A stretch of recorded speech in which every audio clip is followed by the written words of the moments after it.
Super embassy. Tuesday is the deadline. Yes, this would be the biggest embassy in Europe if approved, if Starmer bows down to Beijing. These protesters are saying. Behind me you can see nobody wants this. No depression at borders! We know that we have to stand up to the abuses of China.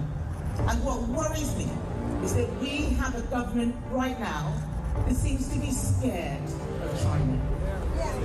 What are you doing here at the protest? That's an interesting sign you've got there. Clearly you're not a fan of our Prime Minister Keir Starmer. Why is that?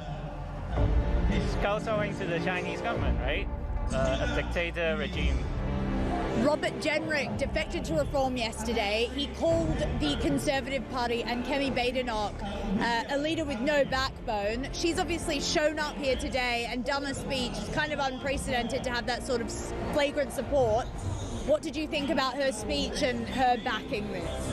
I think any party backing our cause, like going against the building of the embassy, I'd say we welcome them. Why are you here today? So I'm Tibetan and I'm here to oppose the Chinese mega embassy being built here. Unfortunately, we think the UK government might allow this to happen, and I think it sends the wrong message to people who have been oppressed by the Chinese government, who are still being continuously oppressed in free countries. There are lots of Chinese decisions which are being followed by Chinese police states. Now, we know that there are plainclothes Chinese policemen potentially in the crowd, so a lot of them want to stay anonymous, which is very understandable. Why are you here today? Because it's very simple. It's no mega embassy, and it is absolutely unacceptable because this is a very peak area, and I don't think any one of the country they will have choose one of the peak area, prime area, and make it to their one of the I think it's the biggest embassy in Europe. So this is absolutely unacceptable. This government is engaging with China confidently and pragmatically and challenging them where we need to. Across the UK, on DAB+, on YouTube, on your mobile, and on your side. This is Talk.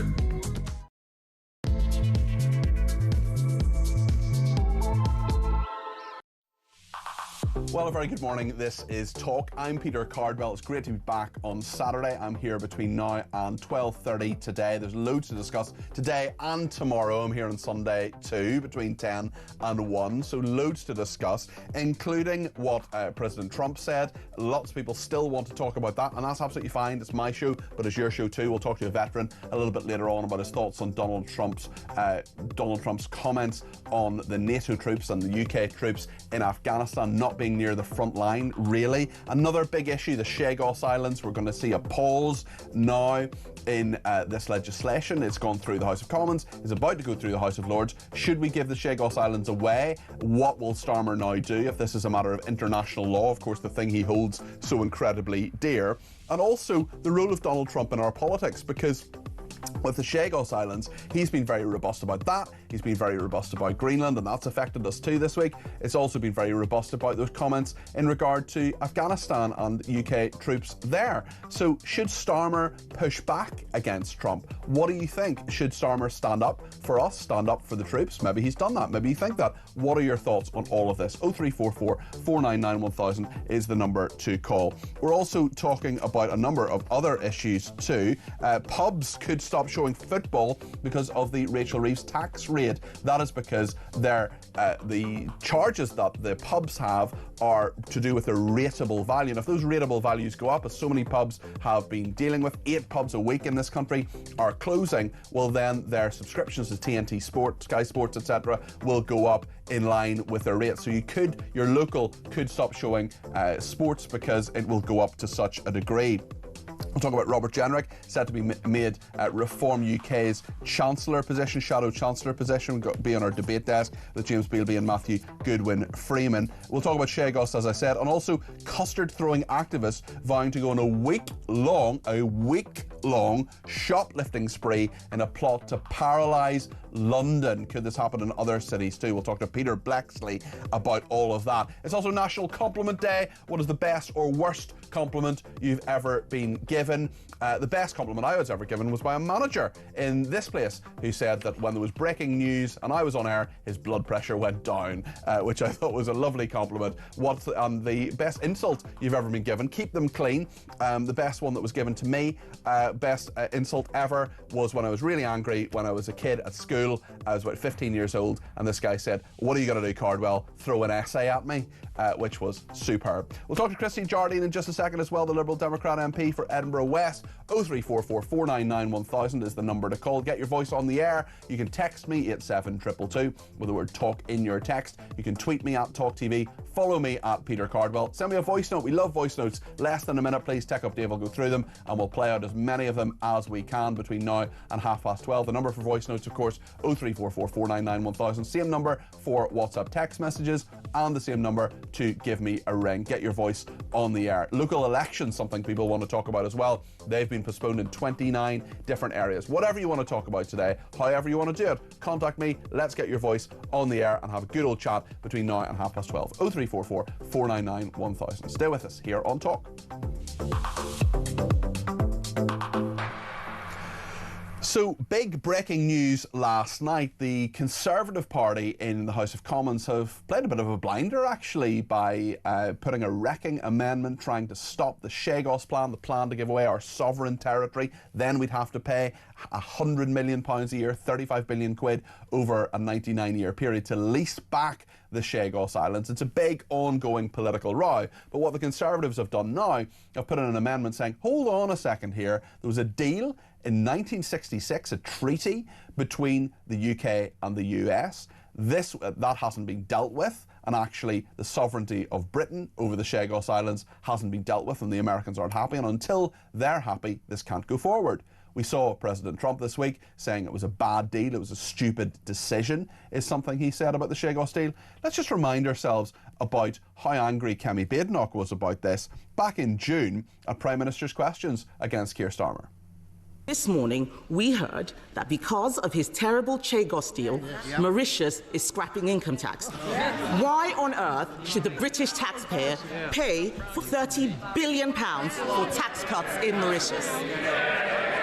Mr. Speaker, Diego Garcia is a vital intelligence and strategic capability, and it's absolutely clear that legal uncertainty would compromise it in very short order. That is why they started the negotiations in relation to it, and no responsible Prime Minister would let that happen. We've secured the base for the long time. That has been welcomed by our allies, by the US, by NATO, by Australia, New Zealand, India. It's been opposed by our adversaries, Russia, China and Iran. And in the second column, we add reform, following Putin, and the Tories following reform. Mr. Speaker, the Prime Minister knows this has nothing to do with national security, but his bad negotiating. I've had the security briefings. It was a bad deal before, and it's still a bad deal. Kemi Badenoch and Keir Starmer going at it back in June. Really interesting how much has changed since then, because he said, well, the US likes this, but Trump doesn't like it. Trump is very much against it now. There's loads to get into here. Very interesting to see what's happened and what will happen in the House of Lords. That bill being postponed at least for the moment. The Scours Islands, something that so many of our viewers and listeners care about. And if you want to talk about this, 0344 499 1000. Christine Jardine is the Liberal Democrat MP for Edinburgh West and joins me this morning. Christine, good morning. Good morning, Chris. What do you think about this deal, Christine? What do you think about the fact that the Conservatives seem to have used their power in the House of Lords? Labour, of course, don't have a majority there to try to get this postponed. Oh, I think the whole thing's chaotic. I mean, the traitors is more reasonable. And did you watch it last night? I did. But I think I was watching the wrong the wrong plot. I should have been watching this one instead, because it's far more complicated. And we have said, the Liberal Democrats have said from the start that this was not a good deal. It doesn't recognise what the Scours Islanders themselves want. Mm-hmm. And what we've seen is just the government stumble from chaos to chaos. And it is kind of indicative of the fact, I think, that Number 10 just isn't very good at politics. They don't have a majority in the House of Lords. They haven't thought about how they're going to get this bill through. They claimed, and actually we were all told by the Americans as well, that the Americans liked the deal. And now Trump's had a rush of blood to the head and decided that no, he doesn't like it. So everything's changed. It's chaos. And they really need to sort this out quickly. It's not fair on the Chagos Islanders. It has implications for defence. And, you know, something that came to my mind this morning is that the Speaker of the House, Mike Johnson, spoke to us in Parliament this week and said, you know, that he was there, he wanted to calm things down and remind everybody of the special relationship. It didn't last long. Yeah, it's very true. And actually, if you look at what the government is now saying, it looks as if they want to try to rely on the Liberal Democrats in the House of Lords to get this Chagos deal through. Do you think your colleagues in the House of Lords are going to be persuaded by Labour's argument here? Well, one of the things that the lack of a government majority in the House of Lords has taught us in recent months is that our peers are quite canny. They will look very carefully at this and they will see where we think the flaws are in it, and one of them is the fact that the Chagos Islanders haven't been consulted. I'm not going to preempt what they may or may not do. That wouldn't be fair. But I think it's fair to say, Christine, you wouldn't be voting for this. You wouldn't be happy for this, given what you've just said in the last few minutes. No, I think that you just have to look at our voting record in the Commons to see that they're going to have to, the Labour government are going to have to make some serious changes and before we would consider supporting this. And I think it's just another indication of how bad Number 10 is at politics, that they've got themselves into this situation. Politics, as you and I know, is not a case of just winning a majority and then saying to people, this is what I want to do. With every argument, you have to win it. And they've lost this one. Speaking of arguments with the Americans, Donald Trump has upset an awful lot of our viewers and listeners, and I'm sure your constituents too, in regard to his comments about Afghanistan, saying that NATO troops were not near the front line, and that of course includes UK troops. We'll be talking to a veteran a little bit later on in the programme. Christine, your party leader, Ed Davey, has been very critical of Donald Trump on lots of different matters, but of course so many leaders now, the Prime Minister, the Leader of the Opposition, there's real consensus, or it seems anyway, in annoyance at this. Oh, this goes beyond annoyance. I was shocked and disgusted when I saw the comments.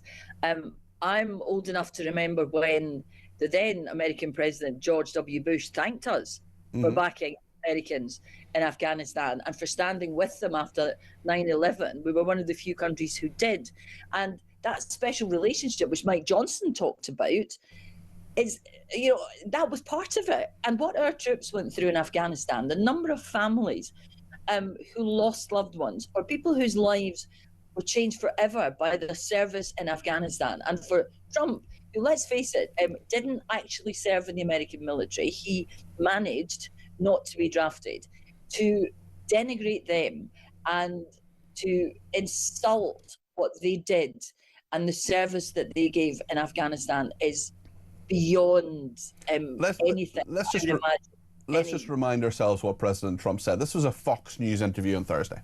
I've always said, will they be there if we ever needed them? And that's really the ultimate test. And I'm not sure of that. I know that we would have been there, or we would be there.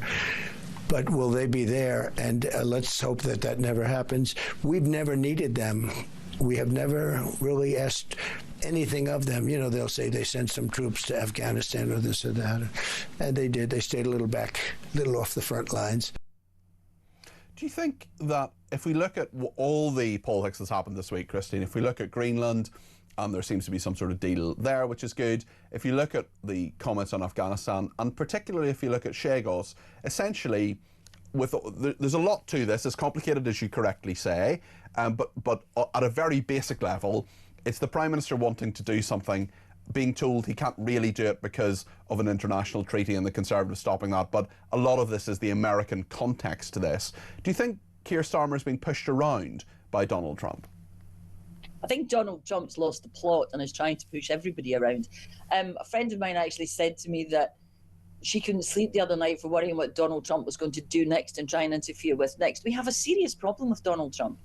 And I think He is trying to push the Prime Minister around. I don't think the Prime Minister should allow himself to be pushed around. I think we need, in this country, not just our Prime Minister, but all of Europe to stand up to Donald Trump and say, this is not acceptable. That clip you just showed is completely detached from reality. It's not factual. There's no factual basis to it. It's completely detached from what has happened in the last 70 years between the United Kingdom, Europe, and America. He's completely forgotten the wars where the conflicts where we did go in and back the Americans.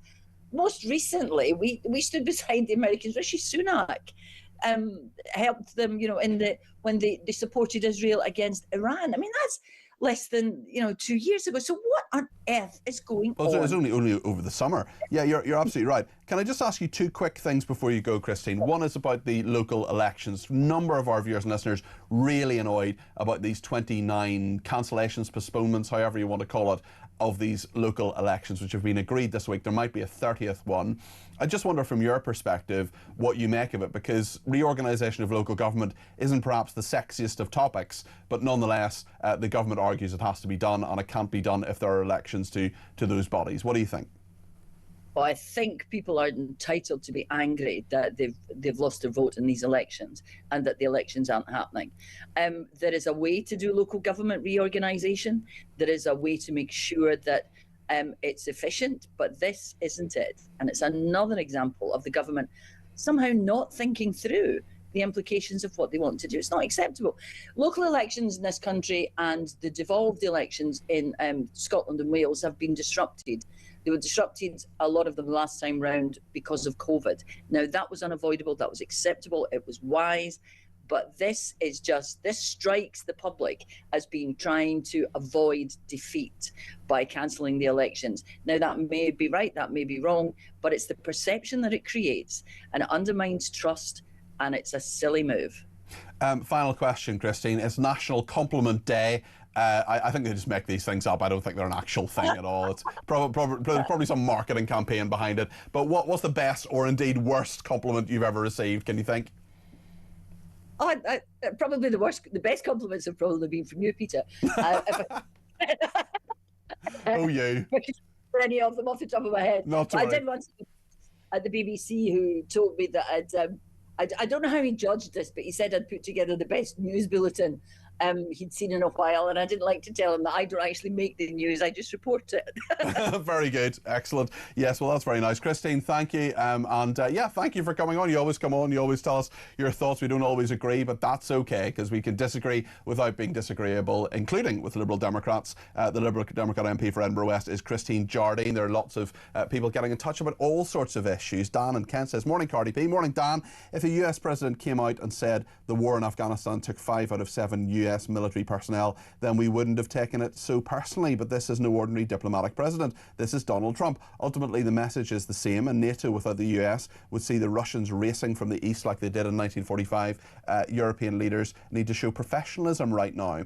Do you think Donald Trump showed professionalism in what he said? Stephen in London says, with Chagos, it seems the only ones who are keen on the deal are China. No surprise there. Starmer and his cabinet. America doesn't want this deal. Trump doesn't. We don't want it. The people of Chagos don't even want it. And the people from Mauritius want the annual fee. This makes absolutely no sense whatsoever, apart from making our presence in the world even weaker than we already are. This government is dangerous to its own people and the country financially as well as politically, says Stephen in London. Barry says, good to see you back at the weekend. Thank you, Barry. It's good to be back. As a veteran, I ignored Trump's remark. He is a draft dodger. I was annoyed with the faux outrage from our politicians, especially the day after they threw Operation Banner veterans to the wolves. This is about the legacy bill, the soldiers who will be prosecuted as a result of government legislation this week. They have never cared about veterans, says Barry, and never will. Chris Ottershaw says, good morning, Peter. Starmer's got a bloody cheek. Defending our troops is the correct thing to do, but he and his mate Harmer, who are trying to prosecute soldiers for doing their duty in Northern Ireland, says Chris in Ottershaw, referring there to the Attorney General, Lord Harmer, as well. He's a big fan of international law. I do wonder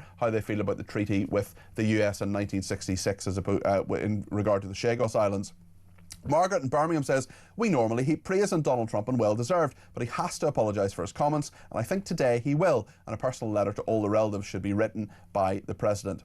Graham in Bushy says, if only our Prime Minister was a competent lawyer and had read the UK-USA Treaty on the Chagos Islands before giving them away, says Graham. And Adrian, who was a commander in the Royal Navy, he's retired now, he says, I served in Afghanistan in 2012 under American command, and I personally take no offence at Trump's comments. Nevertheless, they're outrageous and hugely offensive to others who served, and more still to those who sacrificed so much, and so Trump absolutely should apologise. That said, where's the outrage at our government throwing veterans under the bus with endless, vexatious prosecutions? Where's the outrage that British servicemen and women were sent on combat operations with inadequate kit? Where's the outrage that this government is actively undermining national security, in Adrian's opinion, by destroying the very sovereign democratic institutions we fought for? And Adrian, very good points there. There's an awful lot to talk about here. Whatever you want to say, however you want to say it, 0344 499 1000 is the number to get in touch with. We'll go to the debate desk next. At a lovely message from a viewer this morning saying she loves the debate desk on a Saturday and Sunday, and she'll be delighted to see this one because two great panellists, Matthew Goodwin-Freeman and James Bealby, are coming up next. We'll see what they think on all the matters of the day, and we'll get your views too. 0344 499 1000. Stay with us.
I have a message tonight for the incredible people of Greenland. And if you choose, we welcome you into the United States of America. That is why I said the use of tariffs against allies is completely wrong. You know, the fact that they had a boat land there 500 years ago doesn't mean that they own the land. We're not going to have Russia or China occupy Greenland. So we're going to be doing something with Greenland, either the nice way or the more difficult way. Any decision about the future status of Greenland belongs to the people of Greenland and the Kingdom of Denmark alone.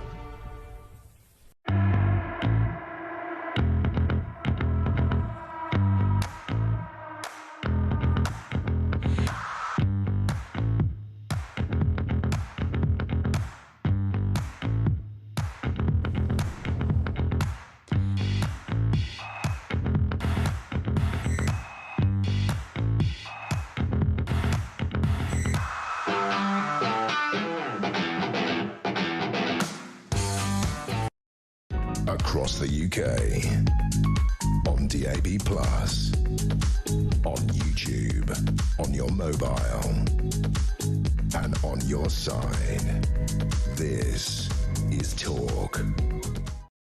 Thank you to everybody who's been in touch, including Sean in Gloucester, who says Keith Stalin has increased his stupidity to the point that he now is endangering us. The man is a cretin and a coward and didn't have the balls to face Trump in Davos, probably knowing his lies about Chagos have been found out. The rest of the woke EU leaders hate Trump because he calls their idiocy out. Well done, the Donald, says Sean in Gloucester. Well, you haven't told us what you think about his views on Afghanistan and the troops there, Sean, so maybe if you send us another message, we can read that out. It's National Compliment Day. William in Scarborough says, please give my compliments to Peter Blexley for a great show last night in Scarborough. Peter Blexley, of course, touring with his show at the moment. I'm going to go and see it, I think, in Northern Ireland. I'm going to talk to my parents about that later on, actually. And Graham in Bushy says, this morning my wife gave me a bottle of ketchup and a jar of mustard as she misheard and thought it wasn't National Compliment Day but National Condiment Day, says Graham in Bushy. As I always say, practice safe snacks, use a condiment. Right then, Matthew Goodwin-Freeman and James Bealby, political commentators both, are on the debate test. He's still laughing. He's still laughing. That was really good. Well done. Okay, I see why they pay you the big bucks. Practice safe snacks, use a condiment.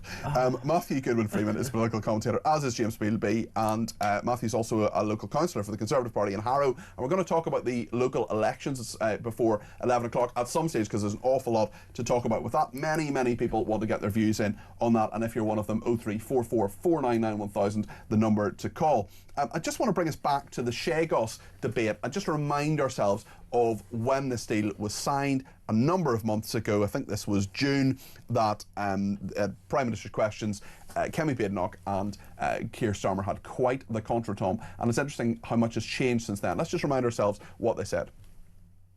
This morning, we heard that because of his terrible Chagos deal, Mauritius is scrapping income tax.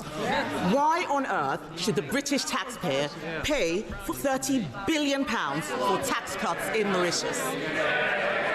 Mr. Speaker, Diego Garcia is a vital intelligence and strategic capability. And it's absolutely clear that legal uncertainty would compromise it in very short order. That is why they started the negotiations in relation to it. And no responsible Prime Minister would let that happen. We've secured the base for the long time. That has been welcomed by our allies, by the US, by NATO, by Australia, New Zealand, India. It's been opposed by our adversaries, Russia, China and Iran.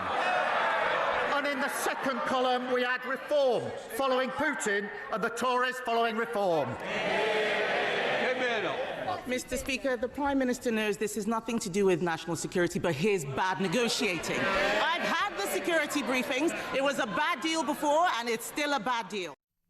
Well, we're going to talk to the Shadow Foreign Secretary, Priti Patel, about this tomorrow, because, of course, the Conservatives started negotiating in regard to this, but actually it was Dominic Cummings, the chief advisor to Boris Johnson, who said that he wanted nothing to do with it and told civil servants it wasn't for him. James Bealby, when you see what's happened now, when you see that the Conservatives have put this wrecking amendment in that has been withdrawn from the Lords, another big problem for Keir Starmer about a policy that he just doesn't have a lot of public support for.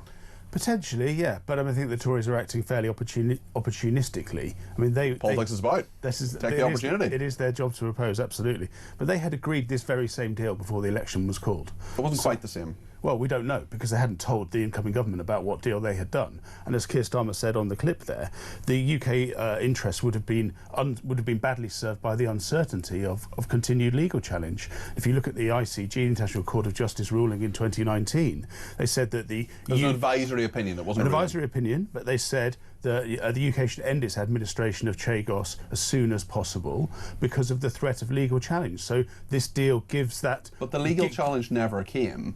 And it may, well, it may never come. But this secures our military base. That's the point.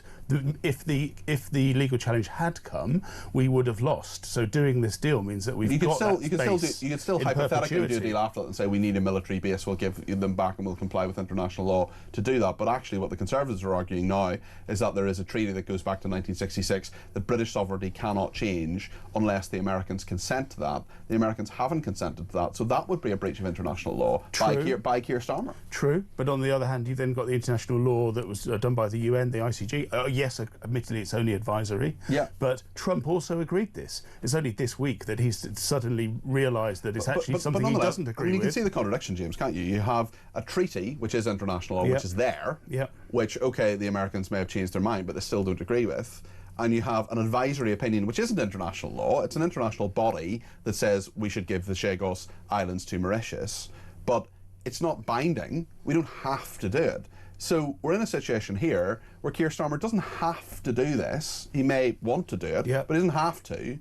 And he's in contradiction of some international law, which he holds so dear. He's got an advisory opinion, which he wants to go ahead and do, but he doesn't have to.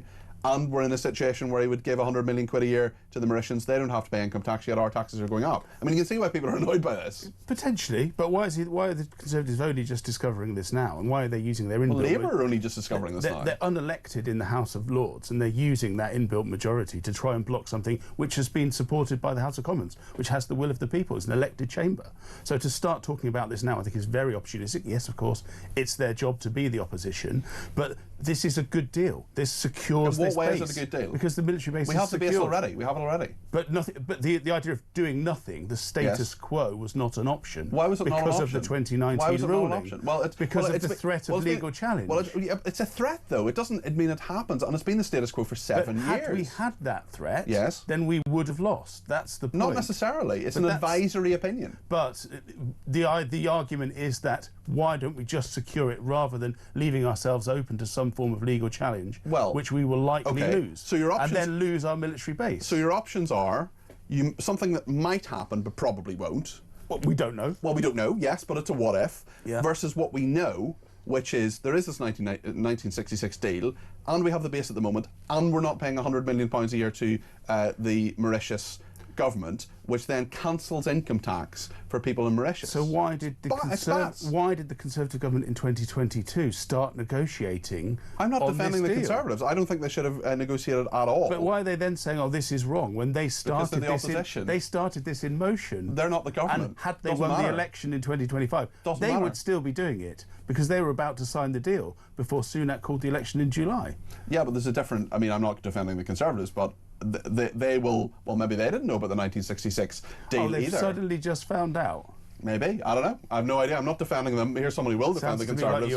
Look, the point is, this is the 14th U-turn of this wonderful Labour government. Not a U-turn yet. It will be the 14th U-turn of this Labour government, mark my words. This is £30 billion that are going to be handed to the Mauritian government, which, as you've said, cut income tax in Mauritius. So whilst all of our taxes are going up, it's paying for cut taxes abroad. Well done, Labour. I didn't see that in the manifesto.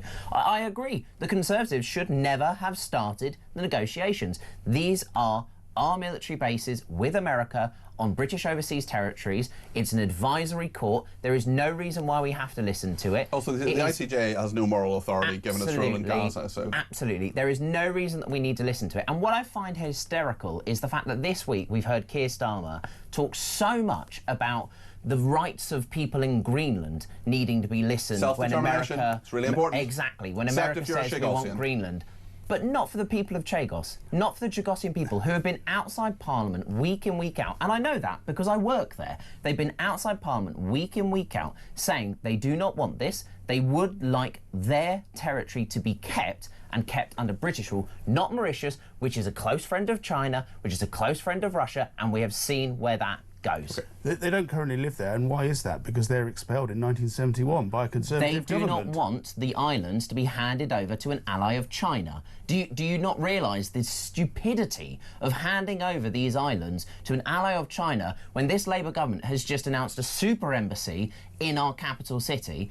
We've got Chinese spies spying on British MPs, and then this Labour government not having the guts to force through a court case because they wouldn't hand over the documents. I'm sorry, I'm not here to defend the Conservatives. I don't think we should have started the negotiations at all, but we didn't sign on the dotted line. Labour did, and we have no idea what terms changed in that space of July the 4th, 2024 and today. I'm glad Trump's vetoed it. Let's hear what James has to say. It hasn't vetoed it. What do the Chagosians actually want, though? That's the question. Do they want to be part of a British colony? They've said that week in, week out. And the problem is, James, it's an uninhabitable island. Where are they going to move to? It's only Diego Garcia that you can live on, and there's a military base there. They may work on that base, in which case they will be able to live there. But the problem for the Chagosians is they were removed, as you correctly say, by a Conservative government. Let's not forget. 1971. I'm not defending the Conservatives, and I'm not defending a government in the 1970s. Well, Ted Heath, I'm definitely not defending him. Let's focus on this week's news. Definitely not defending Ted Heath. Go to the history of this. Definitely not defending Ted Heath. Who governs Britain? That's what I don't know. Not him, thankfully. We need a 3-day week. The point, yeah. If I can do a 3-day week, well, maybe I will. I don't know.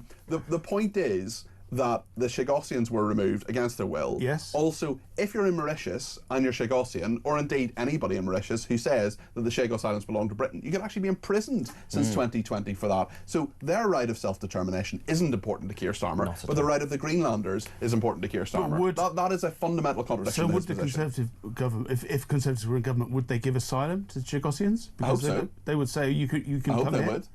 I mean, I don't know. And I thought they wanted to bring down the number of people seeking asylum. There aren't very many Chagosians, and if they're UK territory, they should have a right to come here if it's UK territory. But not, yes, but when it goes, their argument is they'll be displaced. They've already been displaced. They don't live there now. What's the difference? How is this going to make any difference to them? Maybe this is a question you could ask Priti Patel tomorrow. The point is, though, your immediate answer to the question was, well, what would the Conservatives... Sorry, What are Labour doing? They're the ones who are complaining about it. Yeah, the It's going Conservative ahead. The deal's government, going ahead. the Conservative opposition are doing their job, holding this Labour government to account, forcing them into U-turns. I predict this will be the 14th U-turn of this Labour government, and that is exactly what the Conservatives are supposed to do in opposition. What would you rather the Conservatives do in opposition? Sit there and say nothing? The Conservatives are holding this dreadful Labour government to account, but your answer to the question of what should Labour do is, well, what will the Conservatives do? I'm sorry, but that's not right. They're the ones who've raised the issue. Labour have got something in trade. The government have actually, got the something in trade. Gaussians have raised the issue, the British public have raised the issue, and all of us who are paying more taxes.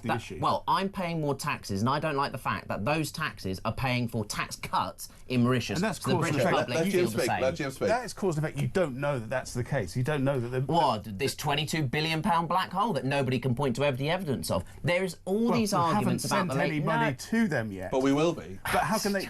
They've stopped taking tax now. So where are they making the shortfall up currently? Are they going to scrap it at the point at which we give them the money, or is it already happening? It's cause and effect. You can't say that one thing leads to another. I think that's disingenuous. Well, I think it's disingenuous for the Chancellor of the Exchequer to lie to the country that there's a £22 billion black hole when every single financial body in this country says we don't have any evidence for this. That's a different argument. But listen, what's a battery though? Then? Whatever. Well, again, maybe it's something that might happen in the future, which you want us to sign treaties to. I think we should put British interests first, which is not getting rid of the Chagos. And we are putting British interests first because we're securing the military base by handing away British territory. But it would be insecure because we threaten a legal challenge. We don't know. Who knows? We don't know. You have to look at what might happen and then take policy decisions based on that. This isn't serious by the Conservatives. This isn't serious by someone saying what might, if, who knows, maybe. No, I'm sorry. They're British islands at the moment. They have British sovereignty at the moment. They're in British control. We should not be handing over the islands to Mauritius, an ally of China, for £30 billion of our own money. The sun never sets on the empire. It's colonialism. It stinks. That's ridiculous. James, come on. And instantly there, you lose the debate. If you cannot win a debate, you choose ridiculous things. I'm sorry, but that is what people are so fed up of. No. People are so fed up of being gaslit, being lied, and when someone can't bother to partake in a debate, going, do you know what, forget it. Oh, yeah, this the empire, it's imperialist. I'm sorry. There are British people's interests at the heart of this. It's £30 billion of British taxpayers' money. Because we have the military base. It's secure at the moment because we already have the military base. I'm sorry, but that's ridiculous. Okay, all right. We're going to go to a break. Let everybody take a little breath. Whatever you think about this, 0344 499 1000. Forget Brooklyn Beckham versus Victoria. Are you Team Beelby or Team Goodwin Freeman? Let me know your thoughts on all of this. 0344 499 1000. Stay with us.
Across the UK, on DAB+, on YouTube, on your mobile, and on your side. This is Talk. Right then, we've talked about the Chagos Islands, and lots of people are getting in touch. One person says, 1966, the UK and US Defence Treaty for the availability of Diego Garcia, Chagos Islands, and the British Indian Ocean Territory. See the treaty's full text. Chagos Islands sovereignty dispute. Lots and lots of different links that this person sent me. It seems Starmer was giving Mauritius oversight review of the UK-US military base at Diego Garcia, and there's a lot that person is pretty annoyed about there. Certainly, George in West London says, remember it was a Labour Defence Secretary, Jeff Hoon, that didn't give the troops the armoured vehicles or proper bodily armour when they went into Iraq and Afghanistan, as he didn't want to send the wrong message about what they were doing there. As a veteran who did a tour of Afghanistan, I was very upset about what Trump said, and not as upset about what the Labour government, but not as upset as what Labour are doing to our Northern Ireland veterans, says George in West London. Jeff Hoon from the Troops had a rather unfortunate nickname, which was Buff Hoon. And John Wilkes has been in touch and says, when you consider how much, how often and how long the periods Trump's talks, don't you think he might speak inarticulately from time to time? He was having a pop at NATO, not each individual country, many of which for the same reason or another did not fight on the front line. Expect a retraction, says John. Another person says, Starmer is using the Trump comments for political gain against Reform UK. Hypocritical, seeing what he's doing to our veterans, says Leslie. Well, let's talk about that now, actually, and just remind ourselves what Donald Trump has been saying, and the huge outrage from so many different people. Lots to discuss in all of this. Matthew Goodwin-Freeman and James Bealby are with me on the debate desk. Let's just see what Donald Trump's been saying. I've always said, will they be there if we ever needed them? And that's really the ultimate test. And I'm not sure of that. I know that we would have been there, or we would be there. But will they be there? And let's hope that that never happens. We've never needed them. We have never really asked anything of them. You know, they'll say they sent some troops to Afghanistan or this or that. And they did. They stayed a little back, a little off the front lines. Donald Trump speaking there. Well, the Prime Minister responded. This is what Sir Keir Starmer has said. Let me start by paying tribute to the 457 of our armed services who lost their lives in Afghanistan. I will never forget their courage, their bravery, and the sacrifice that they made for their country. There are many also who were injured, some with life-changing injuries. And so I consider President Trump's remarks to be insulting and frankly appalling. And I'm not surprised they've caused such hurt to the loved ones of those who were killed or injured, and in fact, across the country. If I had misspoken in that way or said those words, I would certainly apologise, and I'd apologise to her. We have a very close relationship with the US, and that is important for our security, for our defence and our intelligence, and it's very important we maintain that relationship. But it is because of that relationship that we fought alongside the Americans for our values in Afghanistan. And it was in that context that people lost their lives or suffered terrible injuries, fighting for freedom, fighting with our allies for what we believe in. When he was talking about her, there was a mother of a veteran who yesterday was very vocal, I think it was on the BBC, talking about this and saying that her son should be apologised to. So just when the Prime Minister was referencing him, referencing that particular woman in that clip, I just thought I should explain that. Another person worth listening to this is Al Cairns. Now, he is a Defence Minister. He's a lot more than a Defence Minister, though. He's a war hero. He won the Military Cross, he won the Distinguished Service Order, he was a colonel in the Royal Marines. This is a really tough guy who did incredible things, sometimes things we'll probably never know about, in Afghanistan. And this is what he had to say about Trump's comments. So, tracking some comments made that NATO troops stayed a little off the front lines in Afghanistan and that the US has never necessarily needed us. Well, it's a real shame to hear that. The only time NATO has ever enacted Article 5 was after the 9/11 terrorist attacks, when the United States and the world rallied to the support of the US. Our agencies, our forces, our politicians, we all stood together, shoulder to shoulder, and responded. On Afghanistan, frankly, this is utterly ridiculous. Many courageous and honourable service personnel from many nations fought on the front line. Many fought way beyond it. I'd served 5 tours in Afghanistan, many alongside my American colleagues. We shed blood, sweat and tears together. Al Cairns there, 5 tours in Afghanistan. Now a government minister. You can like or loathe his politics, but the guy is a war hero. There's absolutely no doubt about that. Matthew Goodwin-Freeman, what should happen now, do you think, in regard to Donald Trump's comments? I think Donald Trump needs to apologise and clarify what exactly he was talking about. This is one of Trump's tactics where he'll say something big and bluster, and then actually there's a nugget in it that he's trying to get to. Is he trying to say that not every NATO member put the same amount of money in or the same number of lives? Is he trying to have a dig at some of the smaller nations, or is he just trying to actually say NATO needs to up itself? We know he's trying to get countries to spend more on defence spending, for example. Is this his tactic to do it? But I think his comments have come across to the British public as incredibly insensitive. Remember, 457 soldiers gave their lives, thousands no doubt injured. I have family members who served. I have a family member who was in bin Laden's cave and room. You know, those sorts of stories. that, like, it touches so many people in this country. So I think what Trump's got to do is he's got to realise his words do have consequences. They have actions to people. I like to think that this is just his sort of negotiating style, trying to get NATO to realise, you know, NATO, you've got to step up, spend more money, defend, actually, things like that. You mentioned it's that. not right. Well, there's so much anger from our viewers and listeners about this. We'll get to that a little bit later on. But one thing I wonder is Nigel Farage once famously and quite importantly, and I think intelligently, said that you've got to take Donald Trump seriously but not literally. Yeah. Are we guilty of taking Trump too literally in this? Are we guilty of just sort of...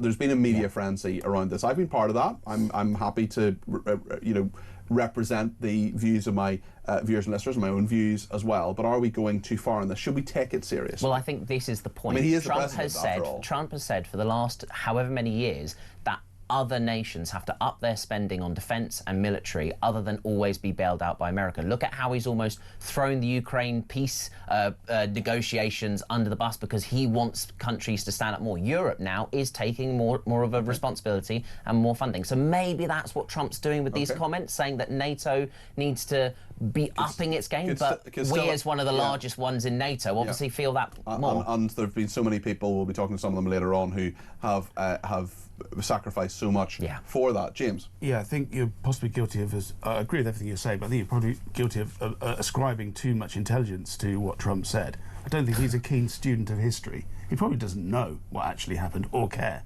And as you say, he shoots first, doesn't really think about what he's saying. But it's really interesting to me because I think what he said obviously is disgusting. There's no question about that, and it's wrong, plainly wrong.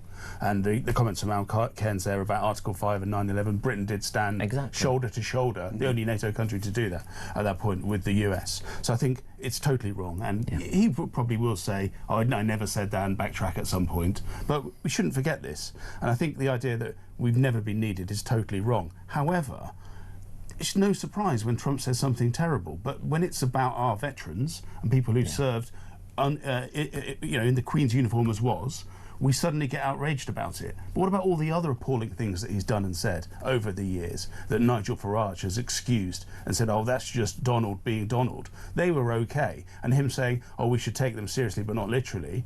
Why is it okay for him to wash over all the things that he said, disgusting things, misogynistic things, racist things, some of the things he said about other countries, but the minute he steps the line with veterans, oh, that's suddenly wrong? It's not the first time he's done something appalling, and we shouldn't be making excuses for him now or at any time. Well, I think the problem is... again, I think we're in a weird sense. It's National Compliment Day. We're in a sense of agreement, right? Yes. I do agree that... I do agree that with Donald Trump, as you said, you cannot take him for exactly what he says. There is a nugget in what he's trying to get to. I think this is his big play, that the world has got to step up and not just rely on America to always bail out. On many occasions. And he will keep going. He will keep going. I think that's what the truth is coming to. He wants other countries to spend more. And the point is as well, James, that no matter what you say or whether you excuse it or whether you don't excuse it, whether you do what Farage has done in excusing other comments, which other people have done too, he's a fact of life. He's the President of the United States. You've got to deal with it. Yeah, absolutely. But I think Starmer's pushed back very strongly. This is the strongest he's been, and much stronger than his comments. And I agree. I think this is a real statesman show from Keir Starmer. Although we're in a happy week to say well done on loads of our viewers and listeners are very annoyed about a Troubles bill which would involve the prosecution of soldiers. So, does he care about the military, James? I think so, yeah. I mean, that's, again... You can't. He's responding to the comments that have been made. That then doesn't map across to all other policies from the government. But if he is portraying himself as someone who cares about troops, yet he's passed legislation which will involve more former troops being prosecuted for what happened in Northern Ireland many, many years ago. You can see why those two are related. There's a possibility that he may look at that again now in the light of this. Given the outpouring of, I think we're in consensus here for once across both talkTV and the Nation. That these comments are wrong. So maybe he will review that. I don't know. But we are investing in our defence for lots of the reasons that you've outlined, and we will see hopefully more money going to our troops at the front line. Lots more to discuss, including local government. We will discuss those elections as well. There are so many other things to talk about we haven't even got to. Pubs as well, apparently stopped showing football because of the Rachel Reeves tax rate. I know James has some thoughts on that. And Robert Jenrick to be made Reform's Treasury spokesman, their shadow chancellor as they would call him. Lots more to discuss. Let me know your thoughts on all of it. 0344 499 1000. Stay with us.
Across the UK, on DAB+, on YouTube, on your mobile, and on your side.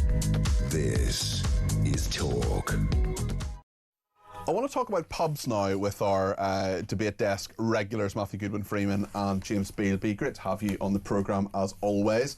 This is a story about sports. Loads of people go to pubs to watch sports, and there's fury as landlords claim they'll be forced to stop showing football in pubs. Pubs have been through so much in the last few years. It's now 40% more expensive to run a pub than it was before COVID. So with the rateable value of pubs going up, possibly tripling in some cases, that's certainly been sent to me from a pub in Wales that I've mentioned before. Big sports broadcasters like Sky Sports, TNT Sport, for example, charge pubs based on that value. So if the rateable value goes up, the price goes up of those subscriptions, and pubs are saying, we may not be able to afford this. We're being hammered by national insurance rises, by rates rises, by minimum wage rises, so many different problems for them. So they're saying this might be something that goes, and of course there's a lot of footfall with people coming to watch sports. James Bealby, your perspective on this? Yeah, well, I'm a big fan of both pubs and football. I'll be at Barnet Oldham at 12:30 today. I'll be at the Hive watching Mighty Barnet. I'll probably go to the pub afterwards. So obviously this is my safe space. This is very much my sweet spot. I think it's really interesting. So yes, pubs have been hammered. There's no question about that. We saw what happened in COVID, and as a result of that, the then Conservative government reduced rates for pubs, hospitality, retail, leisure by 40%. So they've been paying a lower rate for the last 5 or 6 years. That's in the recent. That was always going to be temporary because that was a COVID measure. In the recent budget, that was then reduced to a permanent discount of 5p less than the multiplier. So the way the business rates work is you have a central point, and then you have a permanent lower rate for retail, hospitality and leisure, including pubs. We've also seen that Rachel Reeves is going to give pubs some more support. As you said, they've been hammered by various things, but the key here isn't about that. It's about the fact there's a re-evaluation of rates in April. Which there could be a U-turn on as well, Matthew. That's something that... that's not in the government's gift. So that's done independently by the Valuation Office. So they could give them some support in terms of reliefs. Yes. But the re-evaluation is not done by the government. That's an independent agency. This has been on the cards for some time. It's been on the cards for over a week now, and still we don't know what's happening. Matthew, what's your perspective on this? This is the latest attack on British pubs. I mean, you know, they're looking at reducing the alcohol drink drive limit to what would effectively be 1 pint. So that means rural pubs, I'm sorry, but people aren't going to be able to drive to you to get their tipple after work on a Friday. I don't want anybody drink driving, Matthew. I appreciate that, but it is the point of that will be hundreds of pubs lost then. It's things like taxes have gone up on alcohol. Yes, the Chancellor took 1 penny off a pint, but then whacked up taxes everywhere else. It is the cost of living living for pubs. And now the stupid things where pubs even have to report conversations that might be deemed offensive or could have their licences taken away. I'm sorry, but the point of a pub is you're supposed to be able to go, have a chit-chat, debate, agree, disagree, that sort of a thing, I feel you should in my both be mind. drinking a pint at this point, although it is 5 It's to 12 11. o'clock somewhere, Yes, but I just feel so sorry for British pubs. It is the rate of a pub a week is closing in this country. It is it's more than that. It's 8 pubs a week. It's 8 pubs a week. It's just ridiculous. Okay. We've got to start actually backing British pubs. And the businesses, Sky Sports and TNT, could put their prices down. They don't have to charge That's them possible. that. Yeah, They could do that if they really wanted it. It's a or you great can listen to football driver. talkSport. That's another point. You listen to talkSport. Yeah. Exactly. Let's talk about council elections. Matthew, you're a councillor, a Conservative councillor in Harrow. Mine are happening and they're not getting cancelled. Right, okay. You might get cancelled. The fact that No, they can try, but they'll never take my freedom. It's only a matter or of my time. Twitter. They'll take your council allowance. Tell us about your thoughts on this. Council postponed. Is this the right idea? Because we've got this major reorganisation of local government. Sorry, I can't say reorganisation of local government without like a small part of me dying. It's just too boring. But nonetheless, this is major. A lot of people being denied a vote in May. They'll get a vote next year. I think it's it's a difficult issue, isn't it? Because they're going to have this restructure. So in Cumbria, where my family lived, they had an election, and then a year later they had a re-election, and those people who had been elected were sort of not then currently sitting. So it was a really bizarre situation where you had 2 councils running concurrently. I think democracy is absolutely, people should have their say. But if there's Glad you think so. You know, to the little foible of mine. Call me old-fashioned. I know, exactly, yeah. What's wrong with me? Well, I think, go back to saying no taxation without representation. It is the argument of they're going to have their council not going to be existing in a year's time, or it's only a 1-year delay. Yeah, but when's the government ever actually delivered something on time? 1-year delay becomes 2-year delay, 2-year delay becomes 3. You could have then had an entire term of councillors who could have been elected and then served, who actually they're not going to. So I'm really worried. The restructure's happening. But that's absolutely fine. But the point is, it's no guarantee that those new elections will take place next year. That's the issue, and we've seen it. A couple of the no, it's not. A couple of the elections last year that were supposed to take place, which got cancelled and delayed to this year, are not taking place this year because those councils aren't ready yet. So now that's going to be 2 years. Yeah. Those people there won't have had a vote. So that's my issue with it. It is no guarantee that those elections are ever actually going to take place. No taxation without representation. But I'm standing, so don't worry. If voting changed anything, they'd abolish it. This is pretty much what well, you want to abolish the Chagos Islands to Mauritius anyway, but we won't dig up that debate again. That's enough. We'll talk just finally. Now, this could well be an active case, so we'll just be careful about it. But a UK funeral firm collapsing into administration, apparently leaving 46,000 people in the lurch. 2 men are accused of conspiracy to defraud over the crumbling of the Safe Hands prepaid scheme. Tens of thousands lost cash that saved in order to pay for their funeral when the company went bust in 2022. Now, there may well be active legal proceedings about this. They're due to appear at Westminster Magistrates Court at one stage. But on the general point, prepaying for funerals, the fact that a lot of people left in the lurch here, I mean, there'll be a lot of people who don't want to be, quote unquote, a burden to their family when they die, who financially, who will be very, very disappointed with this. I think the tragedy of this story is the fact that the regulations came in 2022 for the Financial Conduct Authority to protect people if something like this happened, and this specific company was under the previous regulations where that effectively wasn't protected. I think that's the sad thing out of this. Companies now should be regulated by the FCA. They should be protected. Customers should be protected if something like this happened again. It's a shame. This one is so sad because it is just before that change in the regulations happened. Yeah, I totally agree. Very sad. It won't happen again because of the change in regulation, but hopefully the people who are out of pocket will see some justice served when they report next month. We'll see what happens. There is a serious fraud office investigation as well, and the 2 men involved will appear. The 2 men accused, I should say, will appear at Westminster Magistrates Court on the 5th of February. Thank you both very, very much indeed. That is James Bealby and Matthew Goodwin-Freeman, political commentators both, and Matthew is a Conservative councillor for Harrow as well. Loads of people getting in touch. Dawn about draft dodgers. John Wayne was accused of draft dodging. Plenty of Russians and Ukrainians said to be draft dodgers as well.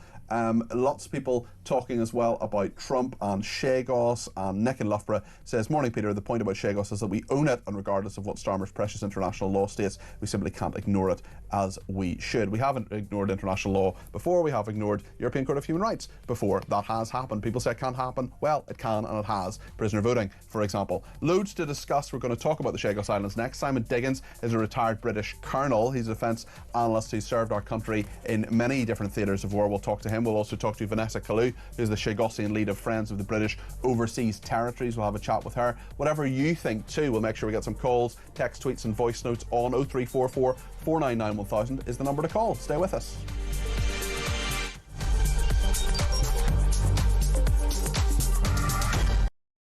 We reject! We reject! We reject! We reject! Behind me is the highly controversial location for the proposed super embassy. Tuesday is the deadline. Yes, this would be the biggest embassy in Europe if approved, if Starmer bows down to Beijing, as these protesters are saying. Behind me you can see nobody wants this. No depression at borders! We know that we have to stand up to the abuses of China. And what worries me is that we have a government right now that seems to be scared of China. What are you doing here at the protest? That's an interesting sign you've got there. Clearly you're not a fan of our Prime Minister Keir Starmer. Why is that? He's kowtowing to the Chinese government, right? A dictator regime. Robert Jenrick defected to Reform yesterday. He called the Conservative Party and Kemi Badenoch a leader with no backbone. She's obviously shown up here today and done a speech. It's kind of unprecedented to have that sort of flagrant support. What did you think about her speech and her backing this? I think any party backing our cause, like going against the building of the embassy, I'd say we welcome them. Why are you here today? So I'm Tibetan and I'm here to oppose the Chinese mega embassy being built here. Unfortunately, we think the UK government might allow this to happen, and I think it sends the wrong message to people who have been oppressed by the Chinese government, who are still being continuously oppressed in free countries. There are lots of Chinese decisions which are being followed by Chinese police states. Now, we know that there are plainclothes Chinese policemen potentially in the crowd, so a lot of them want to stay anonymous, which is very understandable. Why are you here today? Because it's very simple. It's no mega embassy, and this is absolutely unacceptable because this is a very peak area, and I don't think any one of the country they will have choose one of the peak area, prime area, and make it to their one of the I think it's the biggest embassy in Europe. So this is absolutely unacceptable. This government is engaging with China confidently and pragmatically and challenging them where we need to. Across the UK, on DAB+, on YouTube, on your mobile, and on your side. This is Talk.